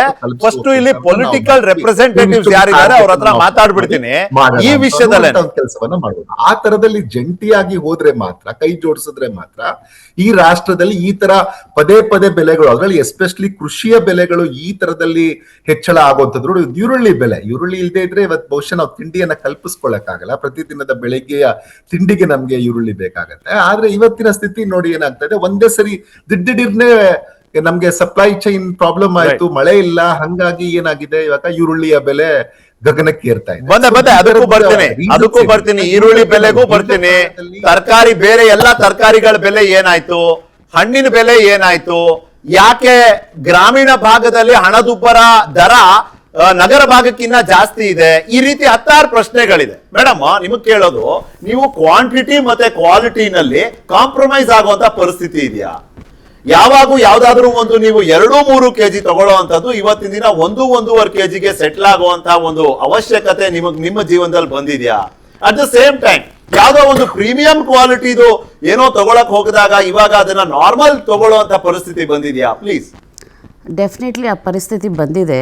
ಇವಾಗ ಎಲ್ಲ ಪ್ರೈಸು ಎಷ್ಟೊಂದು ಹೆಚ್ಚು ಆದಾಗ ಯಾವುದ್ರಲ್ಲಾದರೂ ನಾವು ಕಾಂಪನ್ಸೇಟ್ ಮಾಡಬೇಕು ಅನಿಸುತ್ತೆ. ಇವಾಗ ಮುಂಚೆ 1 kg ತರೋ ಜಾಗದಲ್ಲಿ ಇವಾಗ ಅರ್ಧ kg ಇಲ್ಲ 3/4 kg ಬಂದಿದ್ದೀವಿ. ಇವಾಗ ಬರೀ ಮನೇನಲ್ಲ, ಹೋಟ್ಲ್ಗೆ ಹೋದ್ರೂ ಇವಾಗ ಹೋಟ್ಲ್ಗೆ ಹೋಗೋಕ್ಕೂ ಅಂತ ಯೋಚನೆನೇ ಮಾಡೋಕ್ಕಾಗಲ್ಲ. ಇವಾಗ ಅಲ್ಲೂ ಬೆಲೆಗಳು ಜಾಸ್ತಿ ಆಗಿದೆ. ಸೊ ಇವಾಗ ಹೋಟ್ಲ್ ಕಟ್ ಮಾಡಿ ಇವಾಗ ಮನೆಯಲ್ಲೇ ಕುಕ್ಕಿಂಗು. ಇವಾಗ ಅದರಲ್ಲೂ ಅಷ್ಟೇ ನೀವು ಹೇಳ್ದಂಗೆ ಡೆಫಿನೆಟ್ಲಿ ದ ಕ್ವಾಂಟಿಟಿ ರೆಡ್ಯೂಸ್ ಮಾಡಿದ್ದೀವಿ. ಕ್ವಾಂಟಿಟಿನೂ ರೆಡ್ಯೂಸ್ ಮಾಡಿದಿರಿ, ಕೆಲವೊಮ್ಮೆ ಕ್ವಾಲಿಟಿನಲ್ಲೂ ಕಾಂಪ್ರಮೈಸ್ ಮಾಡಬೇಕಾದ ಪರಿಸ್ಥಿತಿ ಬಂದಿದೆ. ಮತ್ತೆ ಇಲ್ಲಿಗೆ ನಿಲ್ಲಿಲ್ಲ. ಈಗಾಗಲೇ ನಮ್ಮ ಆರ್ಥಿಕ ತಜ್ಞರು ಕೇಶವ್ ಅವ್ರು ಹೇಳ್ದಂಗೆ ರಾಜ್ಯ ಮತ್ತೆ ಕೇಂದ್ರ ಎರಡೂ ಸರ್ಕಾರಗಳಿಗೆ ಜನರ ಜೀವನದಲ್ಲಿ ಒಂದು ಪಾತ್ರ ನಿಭಾಯಿಸುವಂತ ಒಳ್ಳೆ ಅವಕಾಶ ಇದೆ. ನಿಜವಾಗ್ಲೂ ಜನರ ಒಂದು ಒಳ್ಳೆ ಅಭಿಪ್ರಾಯದಲ್ಲಿ ನಿಮ್ಮ ಭಾಗವನ್ನ ನೀವು ಪಡ್ಕೊಳ್ಬಹುದು. ಯಾವಾಗ ಅಂದ್ರೆ ಒಂದಷ್ಟು ರಿಯಾಯಿತಿ ವಿನಾಯಿತಿ. ಈಗ ಕಶ್ಯಪ್ ನಂದನ್ ಅವ್ರಿಗೆ ಮೋಹನ್ ವಿಶ್ವ ಅವ್ರಿಗೆ ಕೇಳುವಂತ ಪ್ರಶ್ನೆ, ಇಲ್ಲಿ ಕೇಂದ್ರಕ್ಕೂ ಒಂದು ಪಾತ್ರ ಇದೆ, ರಾಜ್ಯಕ್ಕೂ ಒಂದು ಪಾತ್ರ ಇದೆ. ಈಗ ಮೋಹನ್ ಅವ್ರು ಆಲ್ರೆಡಿ ಒಂದು ಬ್ರೇಕಪ್ ಕೊಟ್ಬಿಟ್ರು, ಪೆಟ್ರೋಲ್ದು ಪ್ರೈಸಿಂಗ್ ಹೆಂಗಿದೆ, ಎಲ್ಲಿ ಕಡಿಮೆ ಮಾಡೋ ಆಸ್ಪದ ಇದೆ ಅಂತ. ಮತ್ತೆ ಈ ಸರ್ಕಾರ ಗ್ಯಾರಂಟಿಗಳನ್ನ ಕೊಟ್ಟು ಕಡಿಮೆ ಆದಾಯ ಇರುವಂತ ಮನೆಗಳಿಗೆ ಒಂದು ರೀತಿ ಆಸರೆ ಮತ್ತೆ ಒಂದು ರೀತಿ ಸಹಕಾರದ ಒಂದು ಹಸ್ತವನ್ನ ಎಕ್ಸ್ಟೆಂಡ್ ಮಾಡಿದ್ದೀರಿ. ಈ ಸಂದರ್ಭದಲ್ಲಿ ಏನ್ ಮಾಡ್ಬೋದು ಕಶ್ಯಪ್ ನಂದನ್? ನೋಡಿ, ನಿಮಗೆ ಗೊತ್ತು, ಕರ್ನಾಟಕಕ್ಕೆ ಈ ನರೇಂದ್ರ ಮೋದಿ ಸರ್ಕಾರ ಬಂದ ಮೇಲೆ ಯಾವ ರೀತಿ 15th ಫೈನಾನ್ಷಿಯಲಲ್ಲಿ 16th 14th ಯಾವ್ಯಾವ ಮಟ್ಟಕ್ಕೆ ಯಾವ್ಯಾವ ಕೇಂದ್ರ ಪುರಸ್ಕೃತ ಯೋಜನೆಗಳಿಗೆ ಕಟ್ ಮಾಡ್ಕೊಂಡು ಬಂದಿದ್ದಾರೆ ಅಂತ ಒನ್ ಆಫ್ ದಿ ಎಕ್ಸಾಂಪಲ್ಲು ನಮ್ಮ ಜಲ್ ಜೀವನ್ ಮಿಷನ್ಗೆ ಸಿದ್ದರಾಮಯ್ಯನವರು ಮುಖ್ಯಮಂತ್ರಿಗಳಾಗಿದ್ದಾಗ on the floor of the house 40% ಕೇವಲ ಕೇಂದ್ರ ಸರ್ಕಾರ ಕೊಟ್ಟಿದೆ, ಇನ್ನು 60% ನಾವು ಪೇ ಮಾಡಿದ್ದೀವಿ ಅಂತ on the record of the house. ಇವಾಗ ನೀವು ಗೂಗಲ್ ಮಾಡಿ ನೋಡಿದ್ರೆ ನಿಮ್ಗೆ ಆ ಮಾಹಿತಿ ಸಿಗುತ್ತೆ. ಒಂದು ದೇಶದ ಪ್ರತಿಷ್ಠಿತ ಸಂಸ್ಥೆ ಇದು ಅಂದ್ರೆ- ಪತ್ರಿಕಾ ಸಂಸ್ಥೆ ವರದಿ ಮಾಡಿದೆ. ಸೆಕೆಂಡು, ಕೇಂದ್ರ ಪುರಸ್ಕೃತ ಯೋಜನೆಗಳಿಗೆ ಅಲ್ಲ ಅದ್ ಬಂದ್ರೆ ಏನು ಅಂತ ಟು ದ ಪಾಯಿಂಟ್ ನೋಡಿ, ಇವಾಗ ಇವರು ನಮಗೆ ರಾಜ್ಯಕ್ಕೆ 15 ಫೈನಾನ್ಸ್ ಕಮಿಷನ್ ಅಲ್ಲಿ ನೀರಾವರಿ ಯೋಜನೆಗಳಿಗಾಗಿರ್ಬೋದು, ಇಲ್ಲ ಮನ್ರೇಗಾಗಿರ್ಬೋದು, ಇಲ್ಲ ನಮ್ಮ ಅರ್ಬನ್ ಮಿಷನ್ ಯೋಜನೆಗಳಿಗಾಗಿ ಅನುದಾನಗಳು ಕಟ್ ಮಾಡ್ಕೊಂಡ್ ಬಂದಿದ್ದಾರೆ. ನಾವು ಗ್ಯಾಪ್ಗಳನ್ನ ಫಿಲ್ ಮಾಡಬೇಕು. ಕರ್ನಾಟಕಕ್ಕೆ ಇಲ್ಲ ಬೇರೆ ರಾಜ್ಯಗಳಿಗೆ ಒಂದು ಸಂಪನ್ಮೂಲ ಕ್ರೋಢೀಕರಿಸಕ್ಕೆ, ಇಲ್ಲ ಒಂದು ಎಕ್ಸೈಸು, ಕಮರ್ಷಿಯಲ್ ಟ್ಯಾಕ್ಸು, ಪೆಟ್ರೋಲು, ಒಂದು 4 to 5 ಅವಿನ್ಯೂಸ್ ಇದೆ. ಹಾಗಾಗಿ ನಾವು ಏರಿಕೆ ಮಾಡಿದ್ವಿ. ಹಂಗನ್ಬಿಟ್ಟು ಏನು ನಾವು BJP ರಾಜ್ಯಗಳ ಥರ ಮೇಲಕ್ಕೆ ತೊಗೊಂಡೋಗಿ ನಿಲ್ಲಿಸಿಲ್ಲ. ಇವಾಗಲೇ ನೀವು ಮನಮೋಹನ್ ಸಿಂಗ್ ಇದ್ದಾಗ ಎಷ್ಟು ಟ್ಯಾಕ್ಸ್ ಲೋಡ್ ಮಾಡ್ತಿದ್ರು ಅಂತ ನೀವೇ ಚೆಕ್ ಮಾಡಿ ನಿಖಿಲ್ ಅವರೇ. ಅಲ್ಲ, ಒಂದು ನಿಮಿಷ ಏನ್ ಗೊತ್ತಾ, ಫಾರ್ಚುನೇಟ್ಲಿ ಫಾರ್ ಮಿ 3 ದಿನದಿಂದ ಇದೇ ಚರ್ಚೆ ಮಾಡಿದ್ರೆ ಒಂದು ನಿಮಿಷ ನಿಖಿಲ್ ಅವರೇ. 3.64 ಇದ್ದಿದ್ದು ಇವಾಗ 4.1% ಆಗೋಯ್ತು. 16th ಅಲ್ಲಿ 10% ವ್ಯಾಲ್ಯೂ ಫಾರ್ GST ಕಲೆಕ್ಷನ್ ಇಟ್ಟಿದ್ದಾರೆ. ಅವಾಗ ಏನಾಗೋಯ್ತು, ಇನ್ನೂ 1.9% ಆಡ್ ಆದ್ರೆ 4.1 ಇಂದ 5.1% ಹತ್ರ ಹೋಗ್ಬಿಡುತ್ತೆ ಟ್ಯಾಕ್ಸ್ ಡೆವಲ್ಯೂಷನ್. ದುಡ್ಡು ಕೊಡೋದು ಬಾಕಿ ಇದೆ. ನಾನು ಅರ್ಧ percent will mount to 50 to 1 lakh crore. I agree. ಬರ್ಬೇಕದು. ಬರೀ ಪೇಪರ್ ಮೇಲೆ ಇಟ್ರೆ ಆಗೋದಿಲ್ಲ. I agree with you. BJP ಅವರು ಹೇಳ್ತಾರೆ 0.5% ಕಮ್ಮಿ ಆಯ್ತು, 1% ಕಮ್ಮಿ ಜಾಸ್ತಿ ಆಯ್ತು. 1% ಅಲ್ಲ, ಎಕ್ಸಾಂಪಲ್ ಕೊಡ್ತಾ ಇದೀನಿ. ಆ 0.5% 1% will amounts to 1 lakh crore. ರಾಜ್ಯದ ಒಂದು ಡಿಪಾರ್ಟ್ಮೆಂಟಿನ, ಇಲ್ಲ ಇರಿಗೇಷನ್ ಡಿಪಾರ್ಟ್ಮೆಂಟು, ಇದು ಮೆಡಿಕಲ್ ಎಜುಕೇಶನ್, ಆರೋಗ್ಯ ಕುಟುಂಬ ಕಲ್ಯಾಣ ಇಲಾಖೆ, ಒಂದು 10 ಡಿಪಾರ್ಟ್ಮೆಂಟ್ ಬಡ್ಜೆಟ್ ದುಡ್ಡು ಸರ್ ಅದು. ಅದಲ್ಲದೆ ಕೇಂದ್ರ ಪುರಸ್ಕೃತ ಯೋಜನೆಗಳಿಗೆ ಕಟ್ ಮಾಡಿದ್ದಾರೆ. ಕರ್ನಾಟಕಕ್ಕಿರೋದು ಕೇವಲ 4 ರಿಂದ 5 ಅವೆನ್ಯೂ ನಾವು ದುಡ್ಡನ್ನ ಒಂದು ಸೋರ್ಸ್ ಮಾಡಕ್ಕೆ. ಆಬ್ವಿಯಸ್ಲಿ ಇವಾಗ ಕೇಂದ್ರ ಹೆಂಗ್ ಕಟ್ ಮಾಡ್ತೀವಿ. ಹೌದು, ಇವತ್ತು ನೋಡಿ, ಇದೊಂದು ಕರ್ನಾಟಕ ನೋಡಿ, south India. Before I go to Mohan ಮಾತು ಹೇಳ್ತೀನಿ ಆಯ್ತಾ. ರಾಜ್ಯದ ಹೇಳ್ಬಿಡಿ ನೋಡಿ, ಆನಿಯನ್ನು biggest market is Maharashtra. Okay, biggest ಇದು ಮಹಾರಾಷ್ಟ್ರ, ನಾಗ್ಪುರ್, ಕೊಲ್ಲಾಪುರ, ಸೋಲಾಪುರ. ಮಹಾರಾಷ್ಟ್ರದಲ್ಲಿ ಅಧಿಕಾರದಲ್ಲಿ ಯಾರಿರೋದು ನಿಖಿಲ್ ಅವರು? ಬಿಜೆಪಿ ಕಂಟ್ರೋಲ್ ಮಾಡ್ಬೋದು ತಾನೆ, ಹೋಲ್ಡಿಂಗ್ ನ ನಿಲ್ಲಿಸ್ಬೋದು. ನಿಮಗೆ ಗೊತ್ತು, ಈ ಆನಿಯನ್ ಬ್ಲಾಕ್ ಮಾರ್ಕೆಟ್ ನಡೀತಾ ಇರೋದು ಒಂದು ಬ್ಲಾಕ್ ಮಾರ್ಕೆಟ್ ಇಂದ. ಸರ್ಕಾರಕ್ಕೆ ಒಂದು ಅಧಿಕಾರ ಇದೆ, they can put the bar. But what is the yield output? ಅಲ್ಲ ನೋಡಿ, ಒಂದು ನಿಮಿಷ ಬೆಳೆನೇ ಇಲ್ಲ. ಹೌದು, ಬೆಳೆನೇ ಇಲ್ಲ ಅಂತೀರಾ. ಹೌದು, ಆನಿಯನ್ ಮಾತ್ರ. ಇವಾಗ ಸಕ್ಕರೆಗೆ ಮುಂದಿನ ವರ್ಷ ಬರುತ್ತೆ ಪ್ರಾಬ್ಲಮ್, ಈ ವರ್ಷ ಅಲ್ಲ. ಆಗ್ಲೇ ಕಟಾವಾಗಿ ಫ್ಯಾಕ್ಟ್ರಿಗೆ ಹೋಗಿ ಎಲ್ಲ ಮುಗ್ದೋಗಿದೆ ಅದು. ಈ ವರ್ಷದ ಕಟಾವು ನಡೀತಾ ಇದೆ. ಕೆಲವು ಭಾಗದಲ್ಲಿ, ಇದು ನಾರ್ತ್ ಕರ್ನಾಟಕ ಭಾಗದಲ್ಲಿ ನಮ್ಮ ಕೃಷ್ಣ ಮತ್ತೆ ಇದು ದೂದ್ಗಂಗಾ ಮತ್ತೆ ಇದು ಬೇರೆ ಬೇರೆ ನದಿಗಳಲ್ಲಿ ತುಂಬಿದೆ. ಈ ವರ್ಷನೂ ಬೆಳೀತಾರೆ ಅಲ್ಲಿ. ಈ ವರ್ಷನೂ ಬೆಳೀತಾರೆ ಕಬ್ಬು, ನನಗಿರೋ ಮಾಹಿತಿ ಪ್ರಕಾರ ಈ ವರ್ಷನೂ ನಾರ್ತ್ ಕರ್ನಾಟಕದಲ್ಲಿ ಬೆಳೀತಾರೆ. ಬಟ್ ಆನಿಯನ್ನು ಮಳೆ ಬಂದಿಲ್ಲ. ಮಹಾರಾಷ್ಟ್ರದಲ್ಲಿ ಬಿಗ್ಗೆಸ್ಟ್ ಮಾರ್ಕೆಟ್ ಆನಿಯನ್ಗೆ, ಈರುಳ್ಳಿಗೆ. ಗೌರ್ಮೆಂಟ್ ಕ್ಯಾಪ್ ಮಾಡ್ಬೋದಲ್ಲ, ಕಂಟ್ರೋಲ್ ಮಾಡಿ ಒಂದು ಮಿನಿಮಮ್ ಪ್ರೈಸ್ ಅಲ್ಲಿ. ಇದು ಸರ್ಕಾರ ಹೆಂಗೆ ರೈತರು ಕೊಡ್ತಾರೆ ಮಿನಿಮಮ್ ಪ್ರೈಸ್, ಅದೇ ತರ ಕನ್ಸ್ಯೂಮರ್ಗೂ ಕೊಡ್ಲಿ. ಅವ್ರಿಗೊಂದು ಇದಿಲ್ವಾ? ಆದ್ರೆ ನೀವು ಜೀವನದಲ್ಲಿ, ನಮ್ಮ ಜೀವನದಲ್ಲಿ ಒಂದು ನಿರಾಳ ತರುವಂತ ಪ್ರಯತ್ನ ಎಲ್ಲೆಲ್ಲಿ ಮಾಡ್ಬೋದು. ಸ್ಟಾಂಪ್ ಡ್ಯೂಟಿ ನೀವು 100% ಜಾಸ್ತಿ ಮಾಡ್ಬಿಟ್ರಪ್ಪ. ಎಲೆಕ್ಟ್ರಿಸಿಟಿನಲ್ಲಿ ಆ ಮಿನಿಮಮ್ ಪೇಮೆಂಟ್ ಫೀ ಏನಿತ್ತು 120 ರೂಪಾಯಿ ಇದ್ದು 145 ರೂಪಾಯಿ ಮಾಡ್ಬಿಟ್ರಿ. ನೋಡಿ, ಪೆಟ್ರೋಲ್ ಬೇರೆ ಜಾಸ್ತಿ ಮಾಡಿದ್ರಿ. ರಾಜ್ಯದ ನಾನು ಹೇಳ್ತಾ ಇರೋದು, ಕೇಂದ್ರದ ನಾನು ಮಾತಾಡ್ತೀನಿ. ನೋಡಿ, ನಿಮಗ್ ಮಾತ್ರ ಕೇಳ್ತಾ ಇರೋದು ಇದು. ನೋಡಿ, ಸ್ಟ್ಯಾಂಪ್ ಡ್ಯೂಟಿ ರೆಗ್ಯುಲರೈಸೇಷನ್ ಆಗಿದೆ. ರೆಗ್ಯುಲರೈಸ್ ಆಗಿ ಒಂದು 12 ವರ್ಷ ಆಗಿತ್ತು. ಯಾವಾಗ ಕಂದಾಯ ಸಚಿವರು ಕೃಷ್ಣ ಬೈರೇಗೌಡರು ಆಗಿದ್ದಾಗ ಈ ಸ್ಟೇಟ್ಮೆಂಟ್ಗೆ ಉತ್ತರ ನನಗನ್ಸುತ್ತೆ ಒಂದು 100 ಬಾರಿ ಉತ್ತರ ಕೊಟ್ಟಿದ್ದಾರೆ. ಅಲ್ಲ, ಗಾರ್ಬೇಜ್ ಸೆಸ್ ತಂದ್ರಿ. ಅಲ್ಲ, ನೋಡಿ ಇವಾಗ ನಾವು ಫೇರ್ ಜಾಸ್ತಿ ಮಾಡಿದ್ರಿ. ನೋಡಿ, ಇವಾಗ ನಾವು ಲಿಸ್ಟ್ ಕೊಡ್ತೀವಿ. ಅದ್ 12 ವರ್ಷದಿಂದ ಏನೇನಾಗಿದೆ ಅಂತ ನಾವು ಲಿಸ್ಟ್ ಕೊಡ್ತೀವಿ. 400 ರೂಪಾಯಿಗೆ ಮನಮೋಹನ್ ಸಿಂಗ್ ಅವರು ಗ್ಯಾಸ್ನ ಮಾರ್ತಾ ಇದ್ರು, 40-50 ರೂಪಾಯಿಗೆ ಪೆಟ್ರೋಲ್ ಕೊಡ್ತಾ ಇದ್ರು. ಇವತ್ತೆಷ್ಟಾಗಿದೆ? ಅವತ್ತಿದ್ದಾಗ 120 ರೂಪಾಯಿ ಇತ್ತು ಡಾಲರು. ಯಾವಾಗ ಮನಮೋಹನ್ ಸಿಂಗ್ ಅವರು ಇದ್ದಾಗ 120 ರೂಪಾಯಿ ಇತ್ತು. 40, 50, 60 ರೂಪಾಯಿ ಮ್ಯಾಕ್ಸಿಮಮ್ ಡೀಸೆಲ್ ಪೆಟ್ರೋಲ್ ಸಿಕ್ತಿತ್ತು. 450, 500 ರೂಪಾಯಿಗೆ ಗ್ಯಾಸ್ ಸಿಕ್ತಿತ್ತು. ಅವತ್ತು ಸಬ್ಸಿಡಿನೂ ಸಿಕ್ತಿದ್ದು. ಸಬ್ಸಿಡಿ ಬಿಟ್ಕೊಟ್ಬಿಡಿ ಅಂದ್ರೆ ಇವತ್ತು ಎಷ್ಟಾಗಿದೆ? 950, 1000 ರೂಪಾಯಿಗೆ ಬಂದು ನಿಂತಿದ್ವಿ. ಎಲ್ಲೋ ಸಾಮಾನ್ಯ ಫೇರ್ ಆರ್ಗ್ಯುಮೆಂಟ್ ಮೋಹನ್, ನಿಮ್ಮೇಲೂ ಹೊಣೆ ಇದೆ.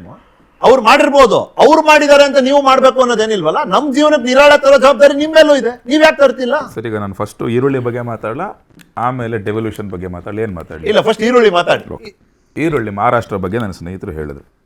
ಹೌದು, ಮಹಾರಾಷ್ಟ್ರದಲ್ಲೇ ಜಾಸ್ತಿ ಬೆಳೆಯೋದು, ಆಯ್ತಾ. ಅದು ಬಿಟ್ಟು ಬೇರೆ ಸ್ಟೇಟ್ ಸೌತಲ್ಲೂ ಬೆಳೀತಾರೆ. ಬಿಗ್ಗೆಸ್ಟ್ ರೀಸನ್ ಈ ಸಲ ಸೇಮ್ ಇದೆ. ಮಾನ್ಸೂನ್ ಡೆಫಿಸಿಟ್ ಆಗಿರೋದ್ರಿಂದ ಪ್ರೊಡಕ್ಷನ್ ಕಡಿಮೆ ಆಗಿರೋದಂತೂ ನಿಜ. ಮಳೆ ಕಡಿಮೆ ಆಗಿರೋದ್ರಿಂದ ಅದರಲ್ಲಿ 2 ಮಾತೇ ಇಲ್ಲ. ಅದನ್ನ ಯಾರು ಲೋಟ್ ಮಾಡಕ್ ಆಗದೇ ಇಲ್ಲ.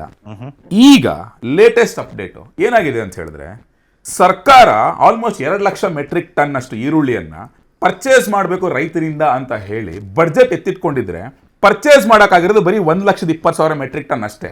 ರೀಸನ್ ಈಸ್, ಯಾವಾಗ ಈರುಳ್ಳಿ ಬೆಲೆ ಮಾರ್ಕೆಟಲ್ಲಿ ಜಾಸ್ತಿ ಆಯಿತೋ ರೈತರು ಏನು ಮಾಡ್ತಾ ಇದ್ದಾರೆ ಅಂದರೆ ನೇರವಾಗಿ ಅಲ್ಲಿ ನಮಗೆ ಜಾಸ್ತಿ ರೇಟ್ ಸಿಗ್ತದೆ, ಯಾಕೆ ಸರ್ಕಾರ ಕೊಡ್ಲಿಬಿಟ್ಟು ಅಲ್ಲಿ ಮಾರ್ತಾ ಇದ್ದಾರೆ, ರೈತರು ಬರ್ತಾ ಇಲ್ಲ ಅಲ್ಲಿ ಮಾರೋದಕ್ಕೆ. This is the reason 80,000 metric ton deficit ಆಗಿರೋದು ಪ್ರೊಕ್ಯೂರ್ಮೆಂಟ್ ಅಲ್ಲಿ. ಅದಕ್ಕೋಸ್ಕರ ಏನ್ ಮಾಡ್ತಾರೆ, ಆಲ್ರೆಡಿ ಪ್ರೊಕ್ಯೂರ್ ಮಾಡಿರೋ 1,20,000 ಮೆಟ್ರಿಕ್ ಟನ್ ನಲ್ಲಿ ಕಂದಾ ಎಕ್ಸ್ಪ್ರೆಸ್ ಬೇಕಾದ್ರೆ ಹೋಗಿ ನೋಡ್ಬೋದು, ಕಾಂಗ್ರೆಸ್ ಕಾರ್ಯಕರ್ತರು ಹತ್ಕೊಂಡು ಹೋಗ್ಬೋದು ಅದರಲ್ಲಿ. ಅದರ ಮೂಲಕ ರೈತರಿಂದ 35 ರೂಪಾಯಿಗೆ ಕೆಜಿಗೆ ಖರೀದಿ ಮಾಡಿ ಅದೇ ರೇಟ್ ನಲ್ಲಿ ಬಹಳಷ್ಟು ಹಳ್ಳಿಗಳಿಗೆ ಸಿಟಿಗಳಿಗೆ ಸಪ್ಲೈ ಮಾಡುವಂತ ಕೆಲಸ ಮಹಾರಾಷ್ಟ್ರ ಸರ್ಕಾರ ಮಾಡ್ತಾ ಇದೆ. ನೀವೇನ್ ಮಾಡಿದ್ರಿ, ನೀರಿಲ್ಲ ಈ ಸಲ ಬೆಳೆನೇ ಬೆಳಿಬೇಡಿ, ಇದು ಡಿ ಕೆ ಶಿವಕುಮಾರ್ ಸ್ಟೇಟ್ಮೆಂಟ್. ಅದು ಜವಾಬ್ದಾರಿಯುತ ಮಹಾರಾಷ್ಟ್ರ ಸರ್ಕಾರ ಮಾಡಿದ್ದು. ಇದು ಈರುಳ್ಳಿ ಮ್ಯಾಟರ್. ನೆಕ್ಸ್ಟ್ ಟ್ಯಾಕ್ಸ್ ರೆವಲ್ಯೂಷನ್ ಮುಂಚೆ ಕೇಶವ್ ಅವ್ರಿಗೆ ಒಂದು ಪ್ರಶ್ನೆ ಕೇಳ್ಬಿಡ್ತೀವಿ. ಕೇಶವ್ ಅವರೇ ಈಗ ಹೇಳ್ತಿರುವಂತದ್ದು ಈ ರೀತಿ ಇದೆ, ಹಣದುಬ್ಬರ ಅನ್ನೋದೇನಿದೆ ಊಟದ ವಿಷಯದಲ್ಲಿ, ಫುಡ್ ಇನ್ಫ್ಲೇಷನ್, ಅದು ಗ್ರಾಮೀಣ ಭಾಗದಲ್ಲಿ ನಗರ ಭಾಗಕ್ಕಿಂತ ಜಾಸ್ತಿ ಇದೆ. ಅಂದ್ರೆ ಇದೊಂಥರ ವಿಚಿತ್ರ ಅಂತ.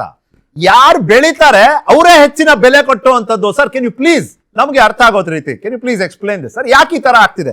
ನಂಬರ್ಸ್ ಹೇಳ್ಬೇಕು ಅಂದ್ರೆ 5.52% ಅದು ಇದು ನಗರ ಭಾಗದಲ್ಲಿದ್ರೆ 5.79% ಇದೆ ರೂರಲ್ ಭಾಗದಲ್ಲಿ, ಅಂದ್ರೆ ಗ್ರಾಮೀಣ ಭಾಗದಲ್ಲಿ. ಯಾಕೆ ಸರ್ ಇದು ಏನಕ್ಕೆ ಈ ತರ ಆಗ್ತಿದೆ? ಈಗ ನಾವು ಅರ್ಥ ಮಾಡ್ಕೊಳ್ಳೋದು ಏನು ಅಂತಂದ್ರೆ, ಈಗ ರೂರಲ್ ಏರಿಯಾದಲ್ಲಿ ಹೆಚ್ಚು ಅವರು ಖರ್ಚು ಮಾಡುವಂತ ಹಣ ಇದೆಯಲ್ಲ, ಅದು ಹೆಚ್ಚು ಫುಡ್ ಅಲ್ಲಿ ಹೋಗುತ್ತೆ, ಜಾಸ್ತಿ ದುಡ್ಡು ಫುಡ್ ಐಟಮ್ಸ್ ಮೇಲೆ ಹೋಗುತ್ತೆ. ಸೊ ಈಗ ಅಲ್ಲಿ 60% ಅವರು ಫುಡ್ ಮೇಲೆ ಖರ್ಚು ಮಾಡಿದ್ರೆ, ಅರ್ಬನ್ ಏರಿಯಾಸ್ ಅಲ್ಲಿ ಅದು 40% ಆಗಿರ್ಬೋದು. ಸೊ ಯಾವಾಗ ನಿಮ್ಗೆ ಪ್ರೊಡಕ್ಷನ್ ಸಪ್ಲೈ ಚೈನ್ ಡಿಸ್ರಪ್ಟ್ ಆಗುತ್ತೆ, ನಿಮ್ಗೆ ಪ್ರೊಡಕ್ಷನ್ ಬರಲ್ಲ, ಮಳೆ ಬರಲ್ಲ, ಈ ತರ ಆದಾಗ ಪ್ರೊಡಕ್ಷನ್ ಕಡಿಮೆ ಆಗುತ್ತೆ. ಅದರ ಮೊದಲ ಹೊಡೆತ ಬೀಳೋದೇ ಅಲ್ಲಿಗೆ. ಈಗ ಏನಾಗುತ್ತೆ, ಸ್ವಲ್ಪ ಬೆಲೆ ಜಾಸ್ತಿ ಆದ್ರೂ ಅರ್ಬನ್ ಏರಿಯಾದಲ್ಲಿ ಅವ್ರದ್ದು ಕೆಪಾಸಿಟಿ ಜಾಸ್ತಿ ಇರೋದ್ರಿಂದ, ಕೊಂಡ್ಕೊಳ್ಳುವ ಶಕ್ತಿ ಜಾಸ್ತಿ ಇರೋದ್ರಿಂದ ಇಲ್ಲಿ ಈಸಿಯಾಗಿ ಒಂದಷ್ಟು ಜನ ತಗೊಳ್ತಾರೆ. ಮತ್ತೆ ಪೂರೈಕೆಯ ವ್ಯವಸ್ಥೆ ಏನಿದೆಯಲ್ಲ ಅರ್ಬನ್ ಏರಿಯಾಸ್ ಅಲ್ಲಿ ಚೆನ್ನಾಗಿರುತ್ತೆ.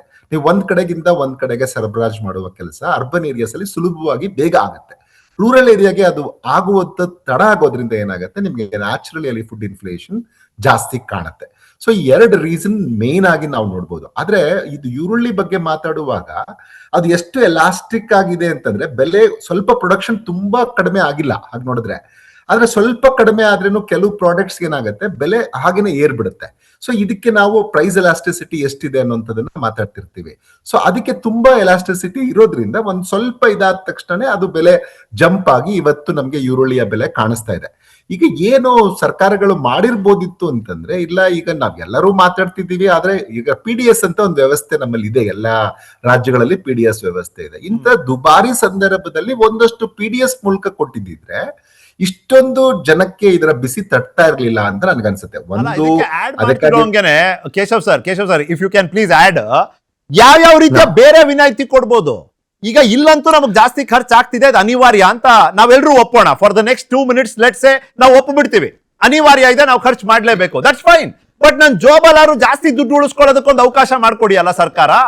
ಯಾವ್ದೋ ಒಂದು ಸೆಸ್ ಅಲ್ಲಿ ಬಿಟ್ಬಿಡಿಯಲ್ಲ, ಯಾವ್ದೋ ಒಂದು ಸರ್ಚಾರ್ಜ್ ಅಲ್ಲಿ ಬಿಡಿಯಲ್ಲ, ಯಾವ್ದೋ ಒಂದು ಟ್ಯಾಕ್ಸ್ ಕಾಂಪೋನೆಂಟ್ ಅಲ್ಲಿ ಕಡಿಮೆ ಮಾಡಿಯಲ್ಲ. ಪ್ಲೀಸ್, ಇದು ನಿಮ್ subject sir, please help us. ಅಲ್ಲ, ಈಗ ಏನಂದ್ರೆ, ಈಗ ಕಸ್ಟಮ್ಸ್ ಡ್ಯೂಟಿನ ಕೇಂದ್ರ ಸರ್ಕಾರ ಎಸ್ಪೆಷಲಿ ನಾವು ಇನ್ನು ಶುಗರ್ ಬಗ್ಗೆ ಸಕ್ಕರೆ ಬಗ್ಗೆ ಮಾತಾಡಿದೀವಿ, ಅದನ್ನ ಕಡಿಮೆ ಮಾಡಿ ಇಂಪೋರ್ಟ್ ಅನ್ನ ಮಾಡ್ಕೊಳ್ತಾ ಇದೆ.